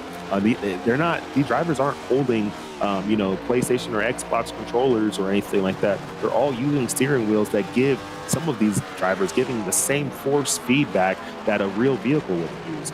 My steering wheel I have here for my sim, I remember the first day I got it, I remember, it said that this is, the DD2, it gives off a lot of force feedback. I was like, oh, it can't be that bad. I turned it up to its maximum, and I almost hurt myself, and I was like, never again. I turned it back down. I was like, wow, this thing is absolutely strong. So yeah, these things are, these sims, definitely give you a workout, that's for sure.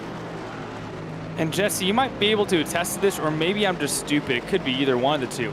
But the first time that I ran a long road course race, like halfway through, I'm going, my left shin and knee are killing me right now, because unless you know how to properly do that, the way that you have to move your leg around, the way that you're distributing the brake amount, and the way that sometimes you're trying to hold up your brake pedal foot, right? Because you don't want to be on the brakes, but it's got to be there because in an instant you might need it. So, I mean, that's a very strange, physically tasking aspect of any kind of racing, whether you're just sitting there in an office chair, right? And then the way that this is just mentally exhausting, I think once we get a little bit deeper into this race, or we've probably already seen it, how mentally exhausting it is to even just stare at a screen this long and be this dialed in and focused is absolutely exhausting. And I think we saw it with Zelensky just sitting in a dark room.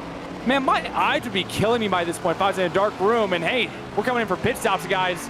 Oh, he's coming in hot. Ooh. Oh, man, is he gonna hold on to it? I don't know. He did, but he might get caught up for speeding. We'll find out. That's how aggressive these folks are doing coming into the pits. And the thing about coming into these pits is you're going uphill into the pits, so you think you got to carry a lot of speed, but then all of a sudden it flattens out. You're like, uh-oh, that's a little bit too much. And the driver you saw on the wall was Vicente Salas. Richard Woodruff was already headed to pit road at a much slower rate than those two.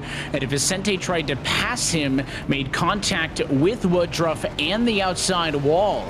Maines also kind of fought his way through the two car. And now we'll see as all four of your Coke Series drivers are on pit road at the same time. Zelensky going to go for a 4-tire stop. He spends 16.5 seconds in the stall. It's actually a relatively slow pit stop for him, but because he's the first off of the pit lane and first to get back onto the throttle, Zelensky's race lead will grow to 7.1 seconds. That is the lead over Salas, Maines, and company. No surprise at all that these pit stops are happening at the halfway point, because it's going to make strategy a nice pretty bow. Everyone's going to come in, get 4 tires and fuel, and then they should be set for the second half.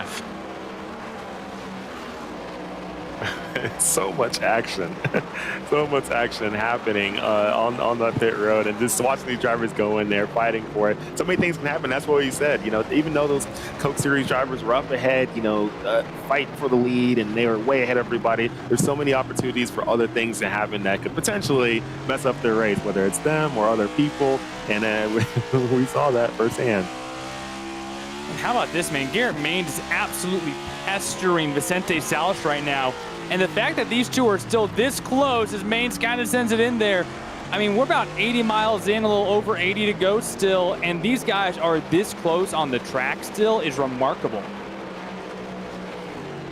Their best lap times, 1/10 of a second apart between Salas and Maines, 2/10 of a second apart between Salas and Zelensky. And when you think that's over the course of a 4-mile lap with 14 corners in which you can lose time, make up time in, I mean, 1/10 of a second on an oval, sure.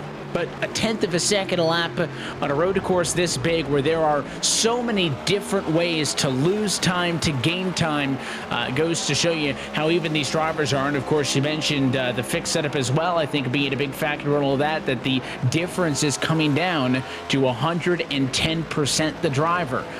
Nobody has a setup advantage, a car advantage from one car to the next. It all dwindles down to how these drivers opt to attack this racetrack. Jason Rajak and Cody Smith onto the pit lane this time through. That will leave, I believe, only David Barnes in the number 12 position yet to come down pit road. Everybody else has done so. And the battle for second is still some of of the best stuff on the racetrack. So as we have crossed the halfway point in tonight's race, let's take a look top to bottom at your iRacing Midway Race Break, brought to you by iRacing. iRacing is the world's premier online racing game that puts you in the driver's seat to experience today's newest form of competitive motorsport, virtual racing, all from your home PC.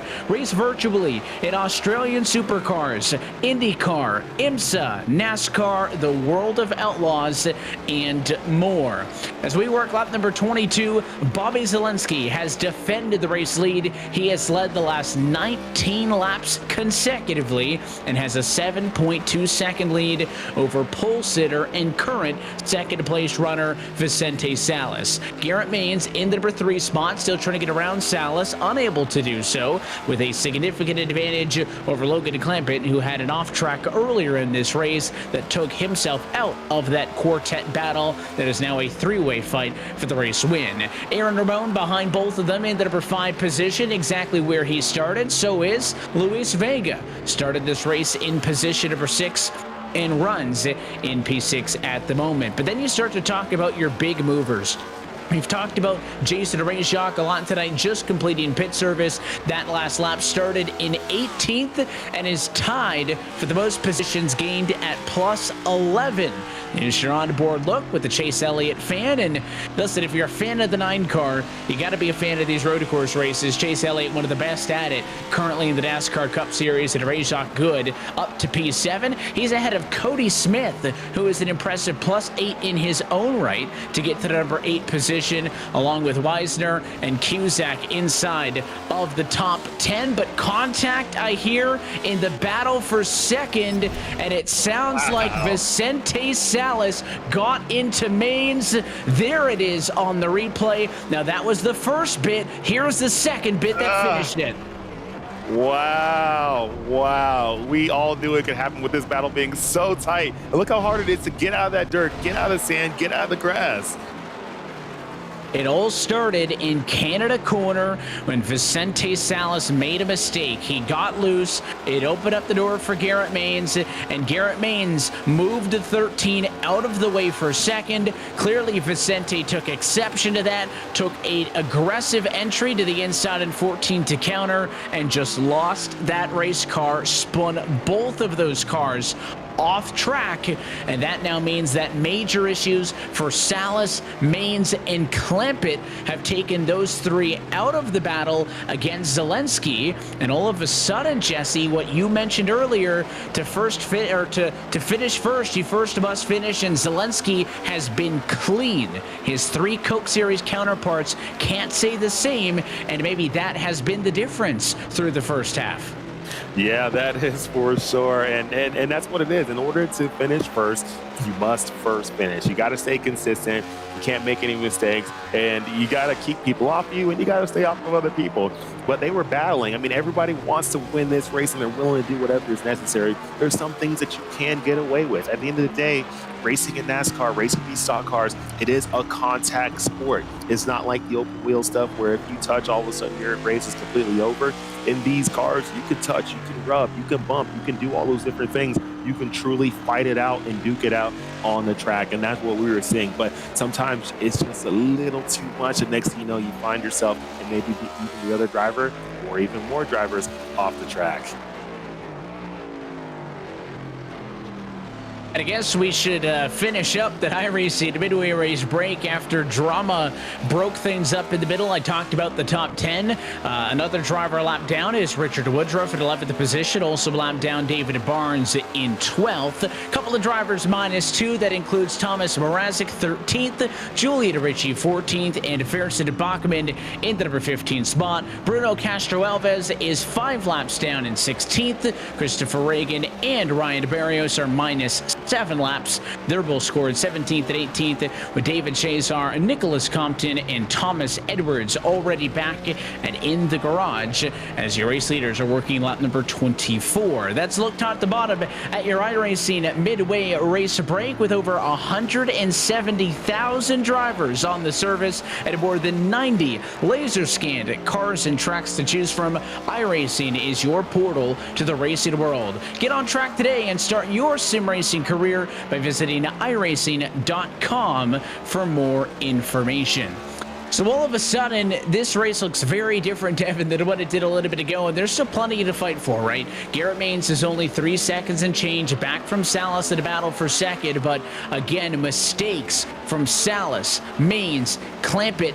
Not to say that, Bobby Zelensky wouldn't have had it outright anyways, right? He hounded Dallas for those opening laps that made it past, but all 3 of those other drivers were sticking with them, and those major off tracks is what has taken them out of the battle for the moment. And let's put into perspective that battle for second. That is the difference between earning $500 tonight and earning $250 tonight. That's the gap from second to third. So that is a very meaningful battle, and Maines has himself a bit of a hole to dig out of. But this also brings Logan Clampett back into it. I mean, he was double-digit seconds behind that battle for second. 7 seconds still isn't great. He is behind Garrett Maines, but now at least you still have those opportunities. We were talking about, hey, at least one non-pro will get one of those top 5 payouts tonight. It just goes to show you how easy it is. If one of these pros does have a problem, someone else might be able to jump and capitalize. Aaron Ramon, we haven't talked about him much today, but he has moved his way into the 5th position. He actually just had an issue in one corner, got stuck into the sand trap, but he still has himself about 22 seconds in front of Luis Vega, and he is about 1.5 minutes behind Logan Clampett. But for Ramon, he has himself in a position to earn money tonight, and if possible, if something does happen to one of those runners up front, he could add a little bit more to that payday if he just stays consistent.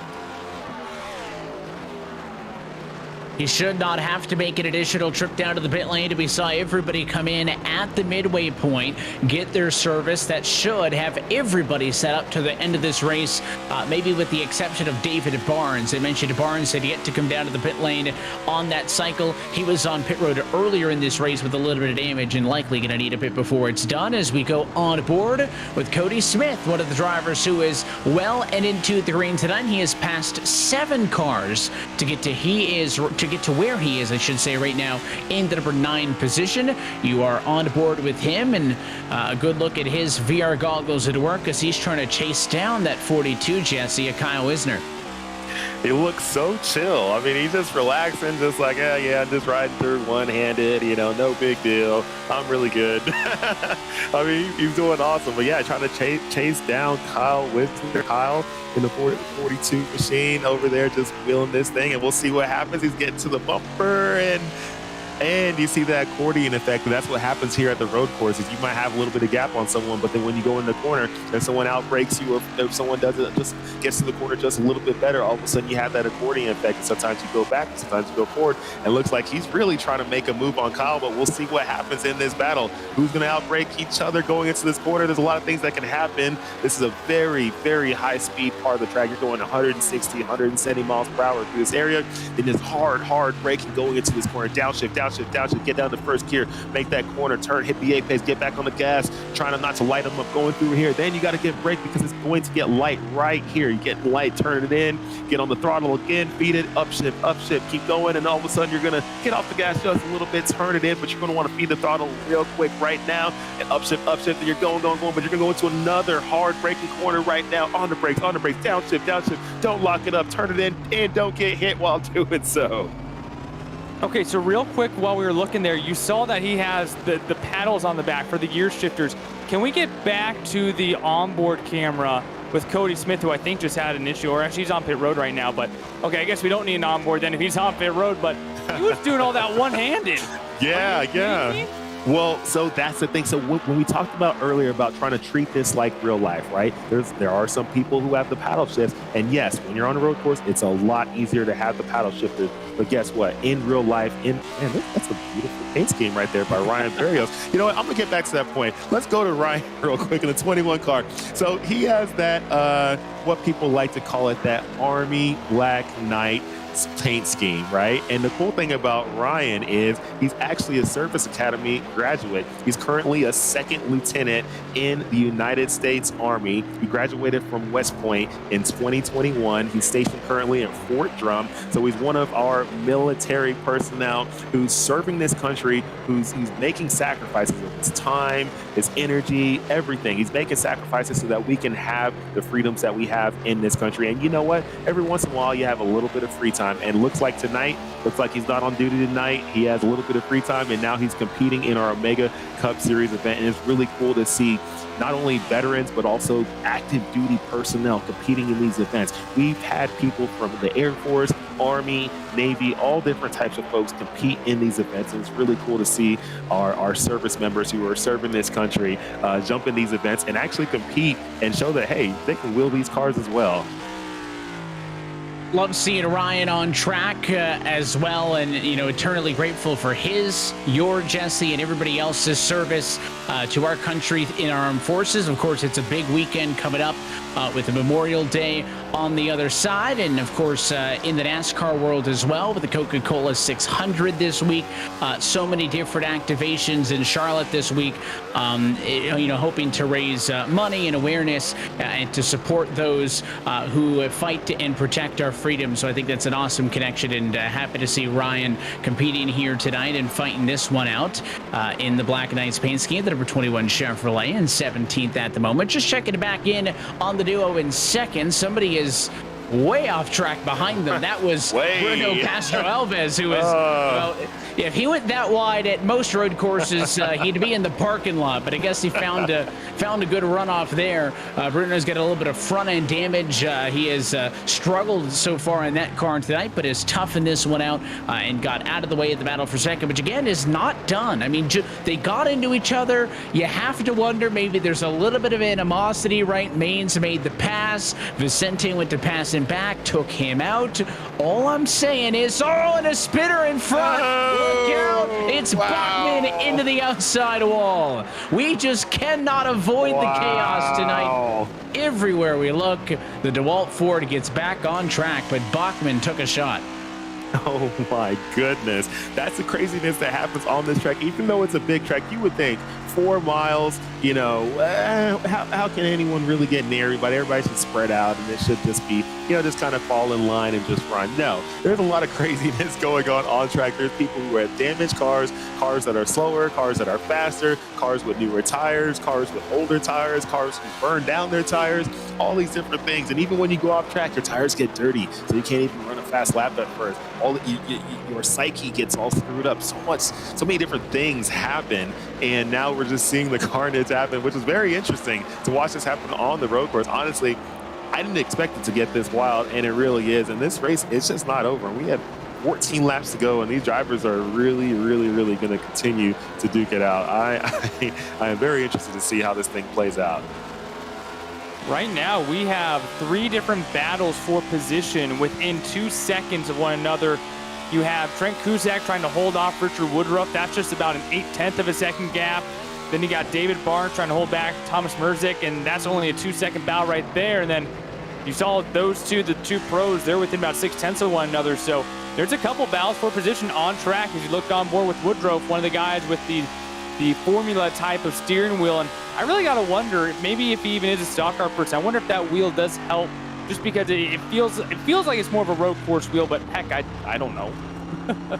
I think it would just feel funky. I don't know, but maybe because I'm used to driving, the real life cars, but that Formula wheel would feel great with a Formula car. And I've driven a Formula car in real life before. I actually was in Bahrain for an event a few years ago, and I got to drive an F3 car there at that Bahraini circuit, the F1 circuit over there, and it was really, really fun. And that was probably one of my first experiences driving an open wheel car, especially with that type of steering wheel. But it's definitely interesting. It's definitely different than your normal, circle style wheel. But to have it on iRacing and drive these big, heavy stock cars, that's why I think it would feel weird. Now, if you were driving, let's say, the C8R, race car on here, then maybe it might feel all right. And maybe that's what he does. on iRacing, driving stock cars isn't the only thing you can do. You can drive GT cars, you can drive prototype, you can drive muscle cars, or some of the muscle car, sports car type stuff. You can drive all different levels of stuff, Formula cars, you name it. So there's all different kind of things you can drive. It's not just stock car racing. So when you see those interesting wheels, maybe people are just driving other vehicles on here, and that's what they prefer.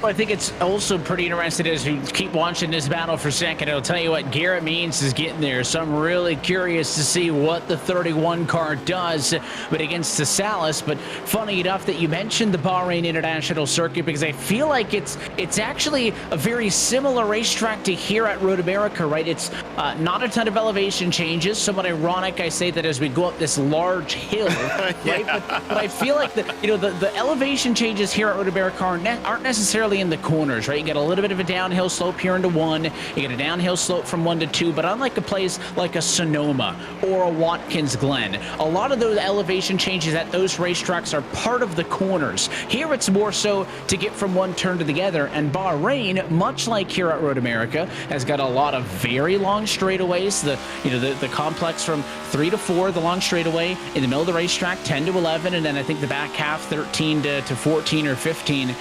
Very similar, right? You got some rhythm sections, you got high speed areas like this, and stock cars don't have DRS, but certainly the draft is a factor on these straights, and these two gonna have to work around traffic. Nice piece of driving there by Richard Woodruff to get out of the way, and now Garrett Maines is within striking distance of Vicente Salas. Not only is there the potential drama of the contact between them earlier, but don't forget the payout difference between second and third is $250. That is what is on the line right here, right now, as Maines gets to the bumper as they head through the carousel part of the racetrack through the right-hand area from 9 to 10.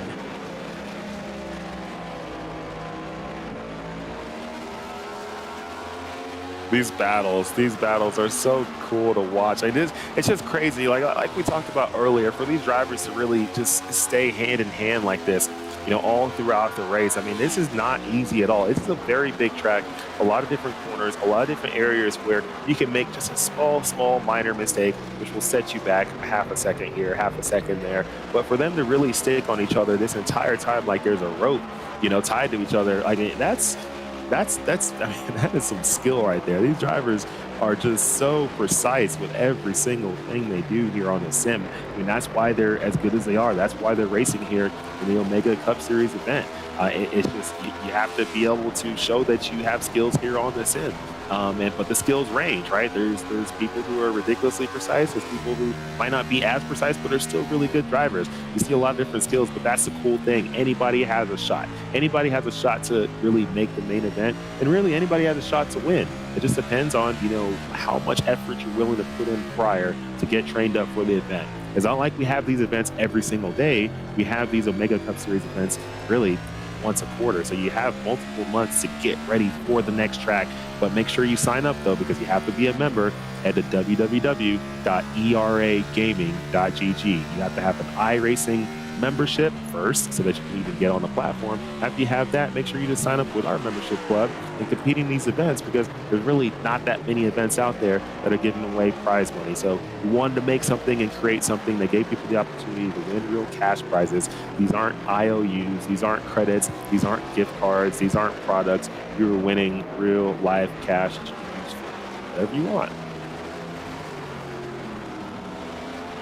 And a change in the battle for second. Garrett Maines let the race car do the talking. Was able to get up and on the inside of Vicente Salas through 5 and 6. That has been a very popular passing spot on track tonight. Not even necessarily the hard braking zone 5, but the exit of that corner up the hill to 6. and Vicente Salas now drops to a race low P3, and Garrett Maines is at a race high P2. None of that match for Bobby Zalenski. Your race leader right now has secured the most laps led tonight. Again, he has led the last 27 consecutive after Vicente led the opening 2, and this time as he comes up the hill to the Road America straight, he will have 30 laps down and only 10 laps to go in this race. So he is continuing his impressive pace. And the lead has now eclipsed 7 seconds as well. And guys, we kind of talk about his opportunity right now. He just has to go on cruise control to win $4,000. You go back to that first NASCAR Cup Series race here at Road America, August 12th, 1956.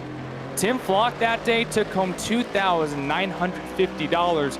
We are awarding more money for this sim race than the first ever Cup Series winner got by over $1,000 here tonight. That's such a cool stat right there. Can you believe that? This actual event right here, that's a virtual event, it's really a gaming event. It's a game, right? Esports. And it's giving away more cash prizes than the first ever Cup Series event here at Road America years and years and years ago. You know what? That's pretty cool. That's pretty cool. And maybe my favorite stat I've ever heard. Racing reference, I might add. So it's a good source. Yeah, I think that might be my favorite stat I've ever heard. I think we're going to have to bring that up on every single Equity Prime Mortgage broadcast. We're going to look back in the past. Look in the past. Okay, all right, what was the first time the Cup Series came to Bristol? All right, well, we're going to take it away. And just to, to add to that, the totals that have been given out over the course of the 6 races prior to this, since the very first Winter Bowl back on December 6th of 2020, more than $30,000 have been given out to drivers who have competed in these Omega Cup events. What we will do, though, as we get set to hand out another $5,000 at about 9.5 laps from now, is take one final opportunity to step aside. Bobby Zalenski is still in control. Can he hang on for his first career ERA race win? We'll find out next. Don't go anywhere. From Road America, you're watching the Equity Prime Mortgage Omega Cup Summer Bowl on Podium Esports.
And back live virtually from Road America here at Elkhart Lake, Wisconsin, iRacing's virtual National Park of Speed, as we bring you back into the Podium Esports booth. Evan Pasoko, Jesse Wuji, Devin Henry alongside with you, with our producer downstairs, Ryan Bauer. We are inside of what is soon to be 8 laps to go in this race. Bobby Zalenski looking to join the list of past Omega Cup Series race winners that includes some of the biggest names on the service, including Garrett Maines, Garrett Conrath, Vicente Salas, Mike Sturgill, and Parker Retzlaff have been the drivers who have took home the biggest share of the $30,000 who have been given out all time in this series, and about to wrap up the second annual Summer Bowl here shortly. You can see the battle scars on many of the drivers throughout the field tonight. Jason Rayhawk, one of them, who started 18th position, has been able to fight his way through to P7, tied for the biggest mover with Trent Cusack, also plus 11, back in the number 10 position. There's the on-board look with him, and now it gets to the point where that stamina is really kicking in, right? We're past halfway. You try to not make mistakes. You've already got your pit service down to the end. You also, Jesse, may not necessarily be fighting with somebody near you, so you really got to focus to keep it on the racetrack and bring it home.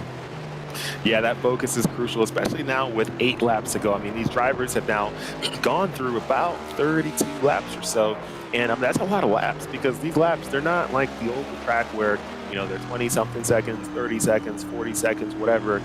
These laps are, you know, over 2 minutes, 2 minutes 10, 11, 12, 15 seconds. That's a long time. And when you add it up, I mean, they've been super focused. There's not a lot of time to rest on this track, even when you're going on the straights. I mean, now your mind is super focused and really hyper focused on, okay, now that I've picked up this amount of speed going into this corner, how much brake am I going to use because of the way my tires feel or the way I'm feeling or whatever it is. So a lot of different things going on in their mind. The mental fatigue is real. We'll see who can keep the proper focus to make it to the end. We got 8 laps to go, but a lot can happen between now and then.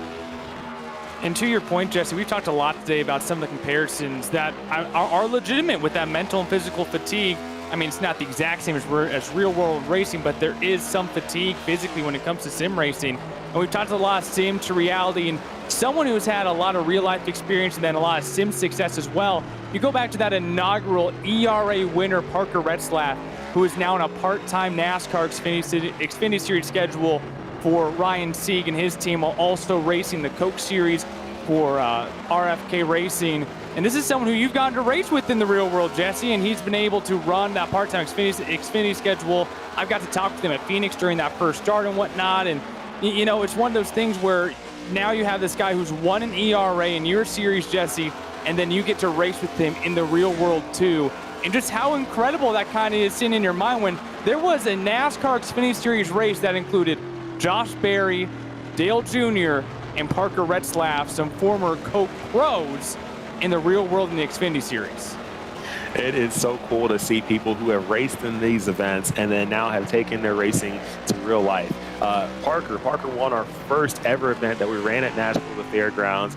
And then now, you know, he started racing ARCA. You know, he did well there, and now he's racing Xfinity Series races and does well there as well.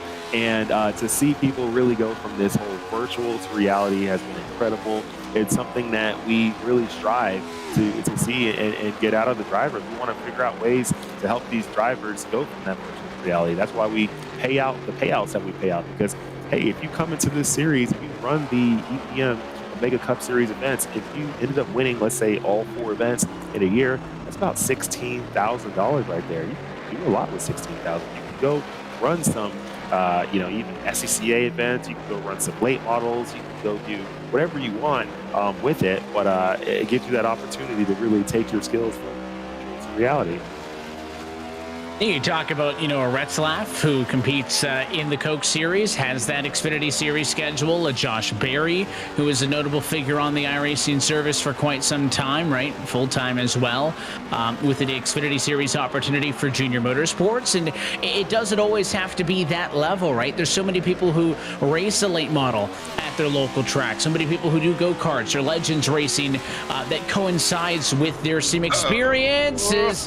Listen, we got to stop looking at poor Farrison Bachman there, because every time we put the camera on him, he spins. So I think we're jinxing him. So I'm going to cut off our producer, Ryan Bauer.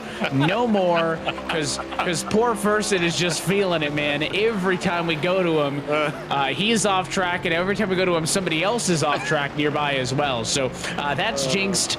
No more showing him. But yeah, I mean, there's so many people who have been able to, again, use this service not to build a race car driver, right? You're not going to run on the sim, jump in an Xfinity Series car, and go run in the top 5, right? But it gives you a significant advantage when you get into grassroots racing to know racecraft, to know race etiquette, to know, the ins and outs of a race car. I mean, a lot of the people on the service here tonight have fixed setup, right? But a lot of these people build their own setups on the sim, right? Just that moderate understanding of the physics and the mechanics of a race car as well can give you such an up if you want to race competitively, or even if you want to race simply recreationally. That is and will always be my favorite thing about iRacing, is that sim to reality ladder that we see play out for so many drivers. And you mentioned Parker Retzlaff back in December of 2020 won the inaugural ERA event. Who's the next name that we're going to be talking about here on one of these Wednesday night shows and then not know it, but in a couple of years they might be behind the wheel of a NASCAR Camping World truck or Xfinity Series machine? I think it's so cool to see, and you're seeing a lot more of that as these years are able to continue to progress. Late in this race, though, we're watching some of the battles, seeing how this thing's going to play out, talking about attrition and whatnot. The one thing that I love so much, Jesse, about the ERA in these events is, with the exception of the Spring Bowl, which has been at Daytona for both years, we don't see repeat tracks, right? We've been to Nashville, Dakota, Bristol, Fontana, and now Road America here tonight. It challenges these drivers, right? When we introduced the first one of these races in this next-gen car, we talked about a lot of changes, right? These cars built very different than the Gen 6s. We've talked a lot about outside of the car what you can do, and some of those challenges are, right? VR or monitors, stock car wheel or formula wheel, but the way that the cars actually operate quite different with the sequential shifter, and shifting is another big thing that is different in these cars, but you can also customize to yourself, right? That old car, the 4-speed manual transmission cars, you could do an H pattern shifter, right, on the service, or you could still use paddles if you really wanted to. Well, now here you've got an extra gear. So if you're using the paddles, you can do that, or you can use a sequential shifter, which matches in the car. But I feel like paddles or the H pattern is still the most common on the service. And I got to tell you, it would feel really weird using an H pattern and shift it into 5th in a stock car, right? But the real life cars are on those sequential gearbox. That gearbox is in these cars, but on iRacing, you can use different equipment and hardware to get through the gears. And again, that all comes down to driver preference. You can run it like it is in the real world to get that most realistic experience, or you can customize it to your preferences for speed. You can definitely do that. And with these drivers on the sim, some of them do have that paddle shift, and they use that, but that's not what we have in the real cars. We have the H patterns in the Xfinity Series, and the old Gen 6s used to have H patterns as well. Now these Gen 7s, they have the sequential, and you're going up and down on those things. So you're downshifting, you're pressing it forward. If you're upshifting, you're pulling it back. And you have to get used to that. And if you're not used to it, you might go into a corner thinking that, you're shifting the, this gear or that, and you might think you're supposed to go up or down or whatever it is, and you go the wrong way, and it screws you up. It definitely happens. It's happened to real life drivers before. But the sequential is all very, very interesting. I know on my sim, I'm able to flip a switch, which allows my shifter to go into sequential mode. So it's really cool to get that real feeling. And that's what I do to practice for real life. I just try to make it feel as realistic as possible. I don't use the paddle shifts unless I'm getting into a paddle shifted vehicle.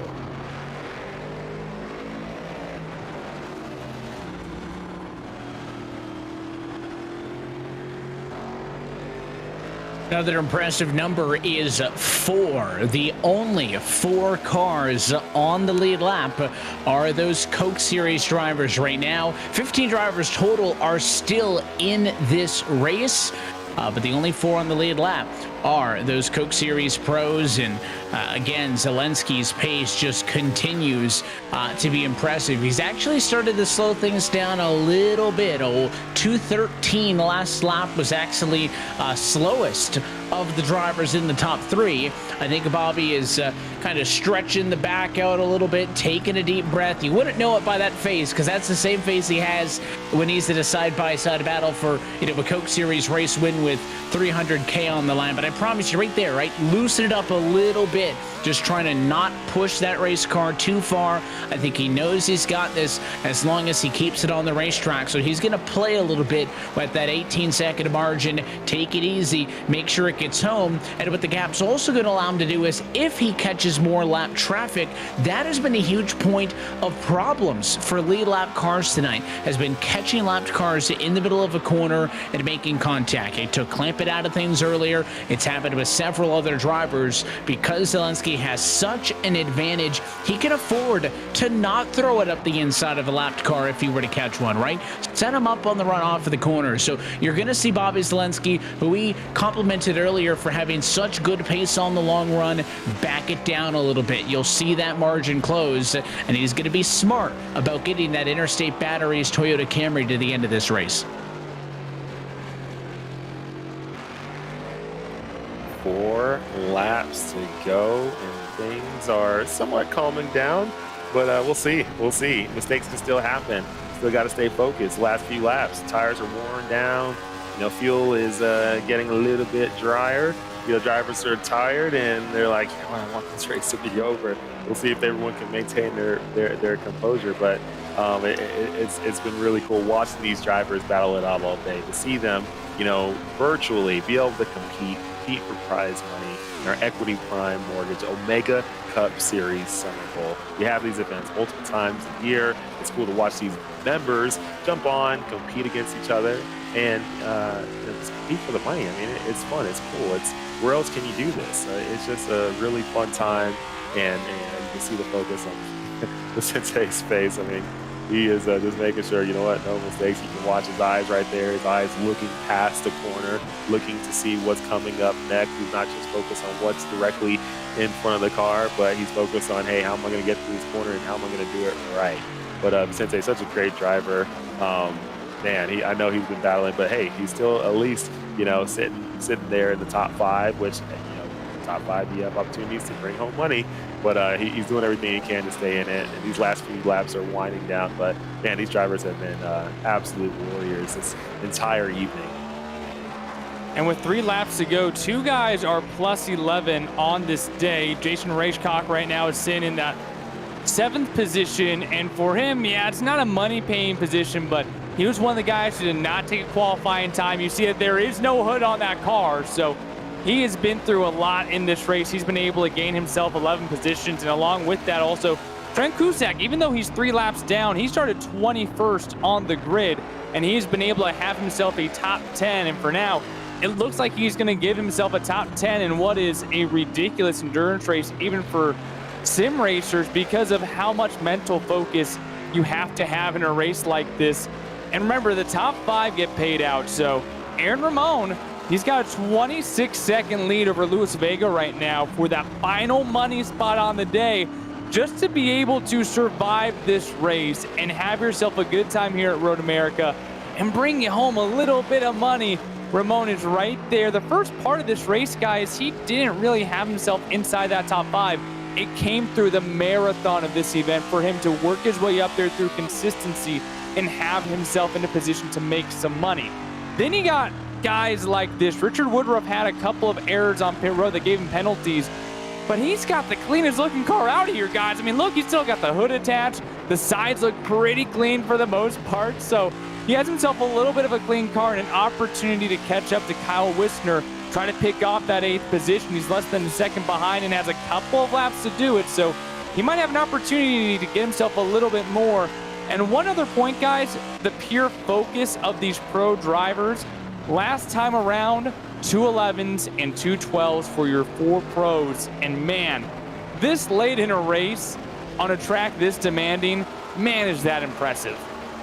Still, I mean, I think I'm looking, aside from pit stops, Bobby Zelensky has made 2 laps of the 39 that were slower than a 2:12. He did a 2:13.1 on lap number 19 and a 2:13.2 on lap 36.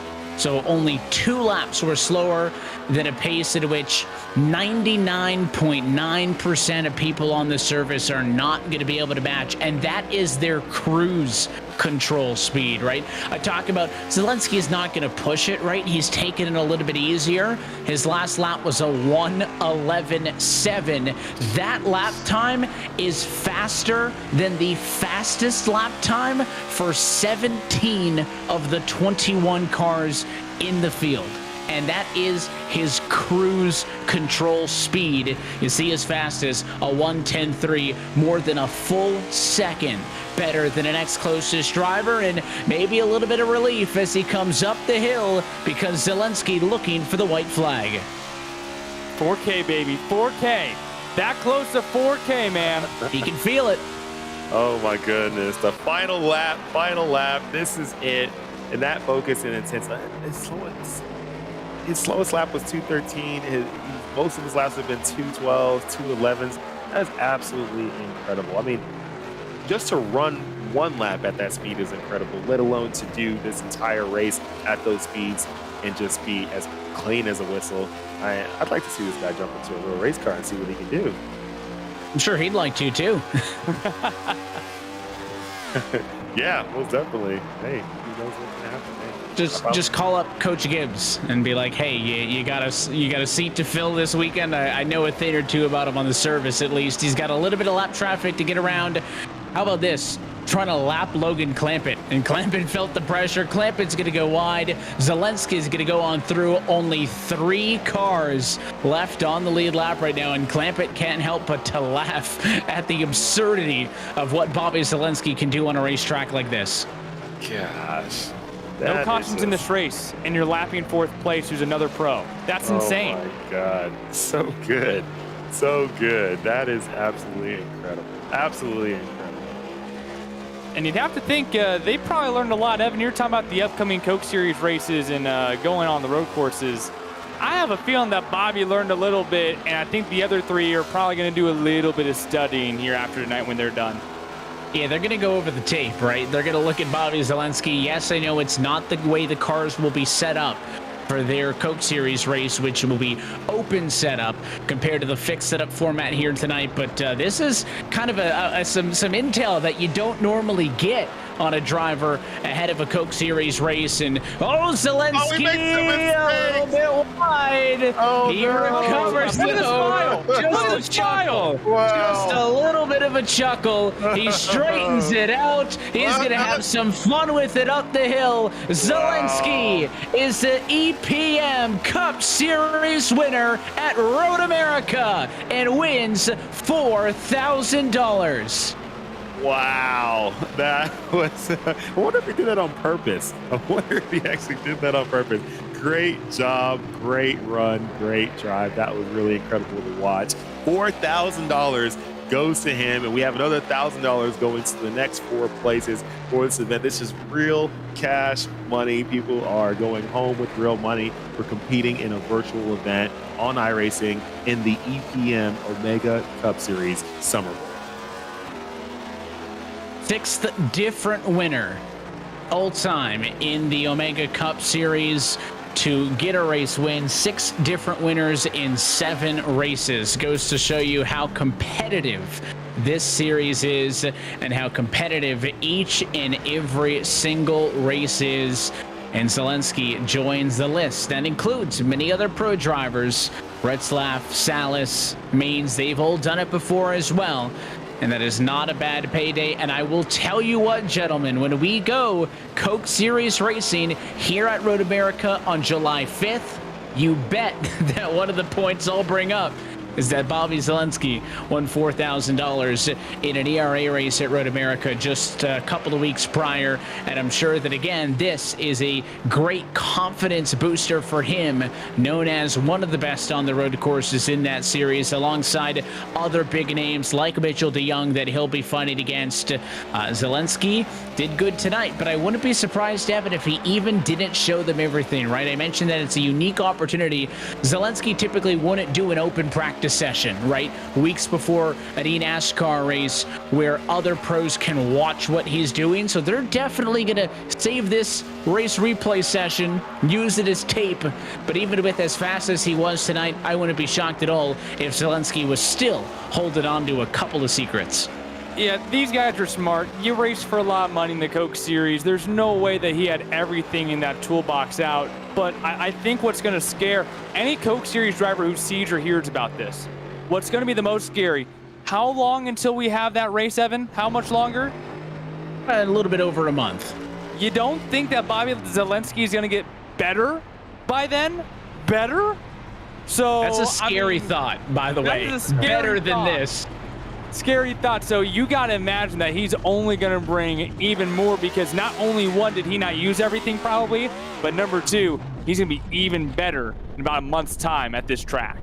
He's one of the best. One of the best on the road courses, sim-wide, not only in a stock car and back in the grass as he celebrates on the front straightaway. Bobby Zelensky is your 2022 eRacing Association Equity Prime Mortgage Omega Cup Summer Bowl champion. As we take a look at your EPM Empowering People More full race results tonight from Road America, final margin of victory clocking in at 16.3 seconds. Zelensky walks away with the $4,000 prize. Mains, Salas, Clampett, and Aaron Ramon in the 36 are the drivers who walk away tonight in the money.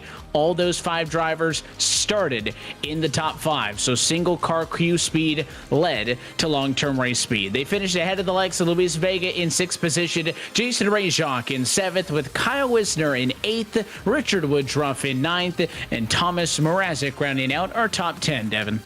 Trent Cusack brings it home in 11th with David Barnes in 12th, Julian Ricci in 13th, Farrison Bachman in 14th, Bruno Castro Alves in 15th, Cody Smith brings it home in 16th, 17th is Ryan Barrios, Christopher Reagan brings it home in 18th, 19th goes to David Chestar, Nicholas Compton in 20th, and Thomas Edwards rounds out the 21-car field here at Road America.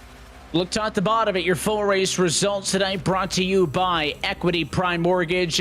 As we head down to ERA Victory Lane, Bobby Zelensky is your Summer Bowl champion, and Jesse's standing by with him.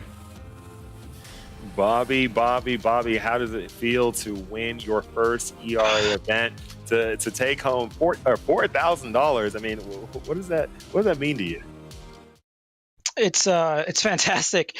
I didn't think I was worried about my pace because I got beat by 4/10 in qualifying by Vicente. So just starting there, I wasn't sure I'd be able to get it, but I had pretty good race pace, the Interstate Batteries machine. But yeah, it's great to be a part of this series championship. I wanted to do this last year, but I just couldn't.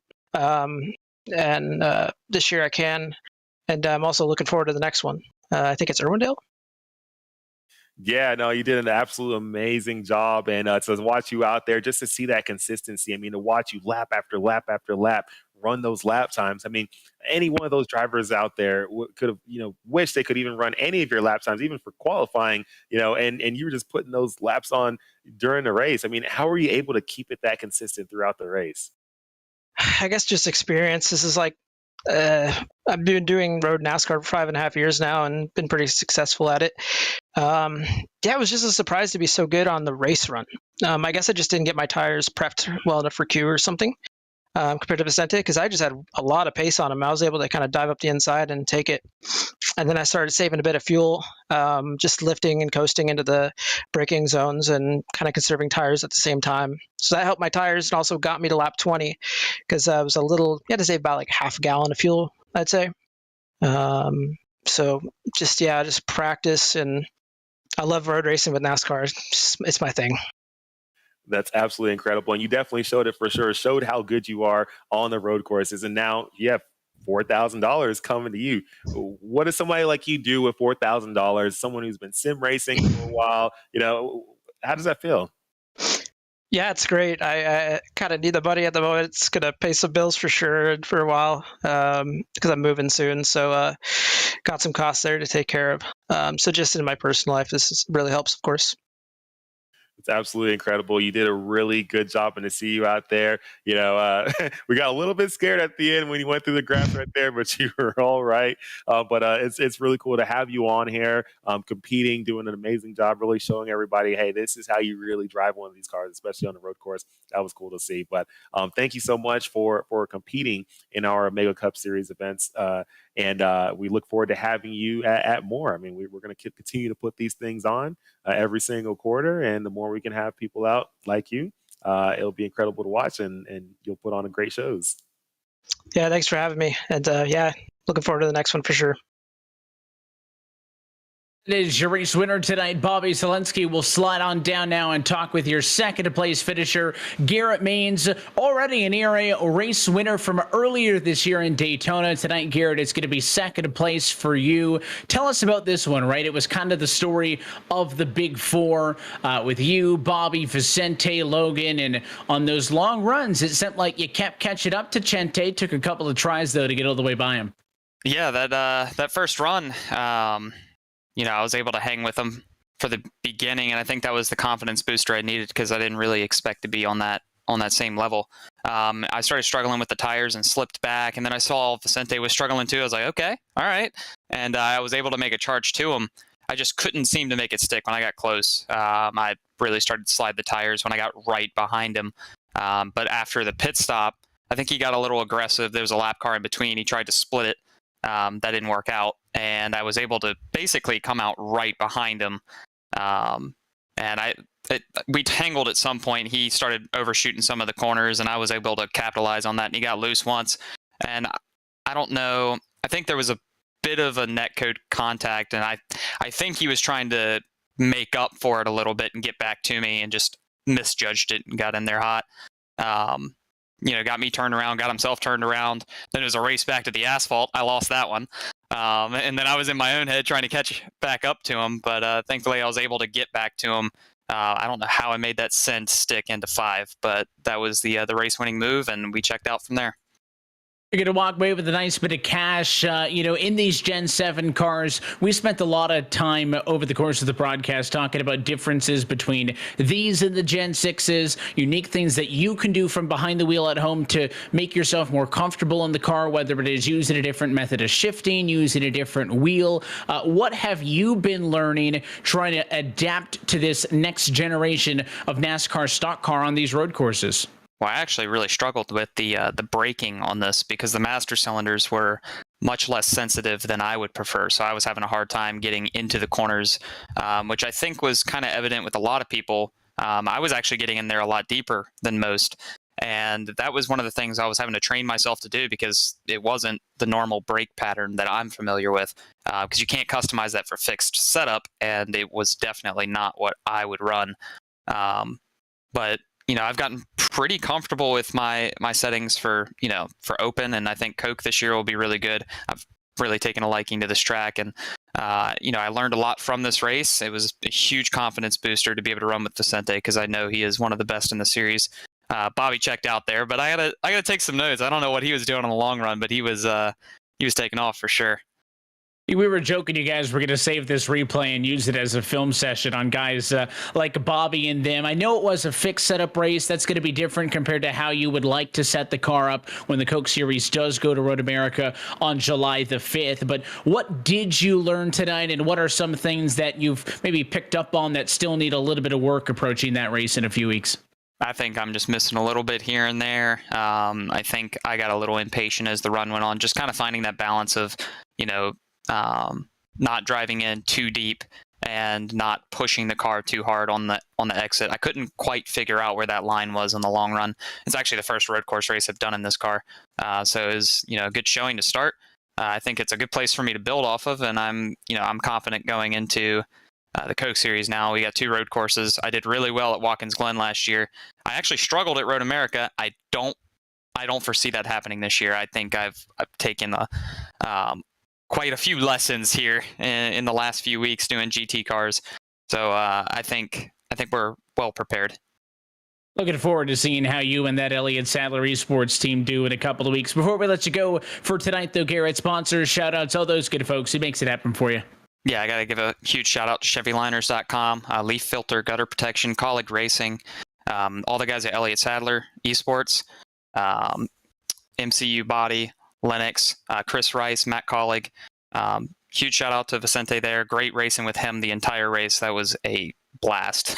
One of the best road course races I've actually had in a stock car, and that went on and on and on. So thriller to be able to put that together tonight, and thank you guys for putting it all on tonight. Tell you what, appreciate you being a part of this event and putting on a show for us. Again, congratulations on a good finish. $500 is not a bad night out. We'll catch you next time. Absolutely. Your second place finisher tonight for Mid-America, Garrett Maines, comes home in the runner-up spot. Third place tonight belongs to Vicente Salas. He's down trackside with our Devin Henry. Yeah, Vicente Salas goes ahead and brings home a third place position. He'll take home $250 as well. And what Garrett just said was, that was one of the most fun road racing events that he's ever had, just racing with you for basically 162 miles. Take me through what your night was like. Very demanding night, as well as you and Garrett went back and forth basically the entire race. Yeah, I think, it's one of the more unlucky races for me this year. Obviously, we started in the lead, held the lead for the first couple laps. Going into the corner on the back straightaway, I think he kind of missed his braking marker and got into me, and that kind of pushed me a little wider than I wanted to be, and it let Bobby slip by. And from there on, the dirty air kind of caught me out. But it was definitely fun racing Garrett. At the end there, I got loose into the corner. He got side by side with me, got me jacked up, and I was just loose the whole straightaway, and I wasn't really trying to get into him. So either way, it was an awesome race, and hopefully people enjoyed it. So with this track, with this car, it's demanding, both physically and mentally exhausting. What did you learn today that you can take, maybe not just with this combo, but even just this car on road courses moving forward? I think something I can take is, as long as you protect the rears, you can basically drive as hard as you want to. I feel like I kind of underdrove the car a good bit that first run, and that's what allowed Bobby to pull away. And then that second run, even with the damage I had for the large majority of the run, we were running very, very close to his time. So either way, I think we definitely learned a bunch that we can take to the NASCAR race in a couple weeks, and I'm pretty happy with what we got. So. And you are the winningest driver in Omega's Cup history with your victory in Summerbowl and Fall Bowl. What's it been like to come and race for $4,000? You take home $250 today. What's it been like being able to come and race every quarter here in whatever season bowl you happen to visit? Yeah, it's honestly such an honor. Shout out to Jesse, Matt, and everybody at ERA Gaming that put on these events. It's really cool to be able to come out here and race some of the best and win cash prizes when you do well. So always fun coming here. Hopefully I'll be back for the next one, and maybe we'll be a spot or two higher. Well, $250 today, and definitely looking for some more in the future. Congratulations on your third place finish, Vicente. Thank you very much. Vicente Salas brings it home at the end of your podium. That's a word with all of our top 3 finishers. A big thanks to Bobby Zelensky, Garrett Maines, and Vicente Salas for lending us a little bit of time post-race in this one. Jesse, and again, chose a different road course this time around, from COTA to Road America. This is such an iconic venue to be able to see those pro drivers, certainly very impressive at what they can do, but also really enjoyed watching the battle for 5th, right? The battle for 10th. Those other things throughout the field with those other ERA members putting on a show and having some fun here tonight with us. It was really cool watching them just come out and compete. And when everyone's fighting for that $5,000 prize pool, people are willing to do whatever it takes to get there, and we saw that. People got underneath each other, people bumped each other, people spun out, people got into the grass, people made mistakes going on to pit road. I mean, so many different things happened. Definitely was not a boring race at all. It was fun, it was exciting, a lot of action happening all the way around the track with all different all different parts. I mean, from the front to the back, you name it, there was always something to watch. So it was really cool to watch these drivers come out here and compete in our Equity Prime Mortgage Omega Cup Series Summer Bowl. I look forward to watching them come out to the next event, which will be our Fall Bowl, and we'll be back on the ovals, having a good time there and watching these drivers compete once again for $5,000 cash prizes. But hey, if you're watching this replay, if you're watching it right now, if you're watching it tomorrow, a month from now, whatever it is, make sure you head to www.eragaming.gg and just sign up to become a member so that you can compete as well. We put on these events. We plan on putting them on for a very long time. And it's just a great opportunity to come compete against some of the best in the system on iRacing and just see what you can do against them. Who knows? Maybe you'll outrun them. Yeah, I'm not going to do that anytime soon. So I promise I'll be here in September. Devin, it was happy to have you along for the ride with us. You're going to go for the cash next time, or are you going to hang out with us again? I hope you had fun on the show and joining us tonight. The only cash that I get on iRacing is the cash that I spend to go and buy content to go race. That's the only exchange happening when I'm racing on iRacing. So no, I'll definitely be up here with you, Evan, inside the booth and watching these pros go at it. But hey, like Jesse said, if you guys think you could have hung with those 4 up in the front, you're more than welcome to test it out anytime. But when you come to a track like Road America, physical demanding, mentally demanding, and it was interesting hearing the pros at the start of the race talk about how important those rear tires would be on this next-gen car. And then Vicente saying, yeah, I think the goal is so long as you protect those rear tires, you can kind of do whatever you want. So it's interesting to see the perception of those rear tires change throughout the race. And excited to see how these guys continue to learn this next-gen car as we continue to race it here with the eRacing League. And if you're on the service, take those notes, right? If you're already on iRacing, go drive a next-gen car at a road course, right? Try to take those notes from those pros, continue to build on those skills. And again, if you love this road course challenge, this Summer Bowl has kind of become the road course challenge for the eRacing Association. If the road courses aren't your cup of tea, that's fine. Plenty of oval stuff coming up. I know, looking forward to the Fall Bowl, which will complete then 2 full calendar years of ERA Racing. But until next time, that is it for us here tonight from iRacing's virtual Road America. So on behalf of our entire team at Podium Esports, for our partners at Equity Prime Mortgage, for the eRacing Association, and everybody involved in tonight's broadcast, including Matt Casto, Kevin Johnson, and Sean Yoder at the eRacing Association, for Brandon Davis and Michael Hall at Race Control, for Ryan DeBauer, Gary Sexton, and John Theodore at Podium Esports, and for your broadcast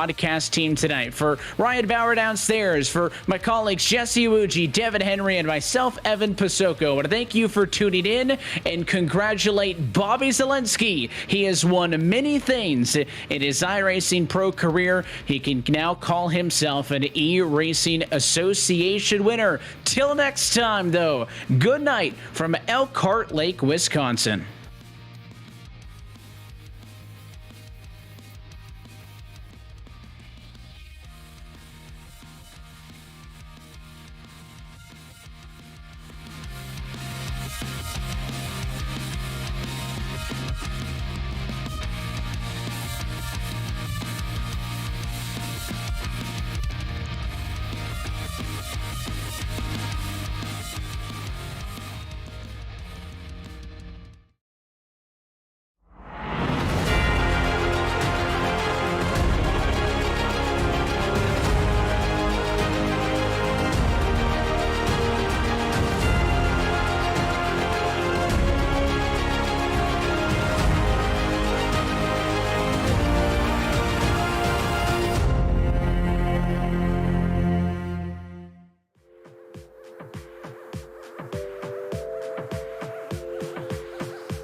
Do you struggle finding someone to race with, someone to compete with, or flat out, someone just to give the Gap sauce?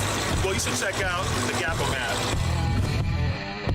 Gapum is the only app that will allow you to race people locally, share videos, and attend events. And after you race, you can actually take your racing video and post it in the Gapum Postum section so the whole world can see. And even if you're not a racer, you can always head to our Gapum app crew mode section where you and some friends can continue to meet up, go to car meets, go to car events, car shows, anything that has nothing to do with going to the racetrack. Gapum is a one-stop shop for the car world. Looks like I just got a match on the Gapum app. Time to serve someone some Gapple beans. Ready, set, Gapum.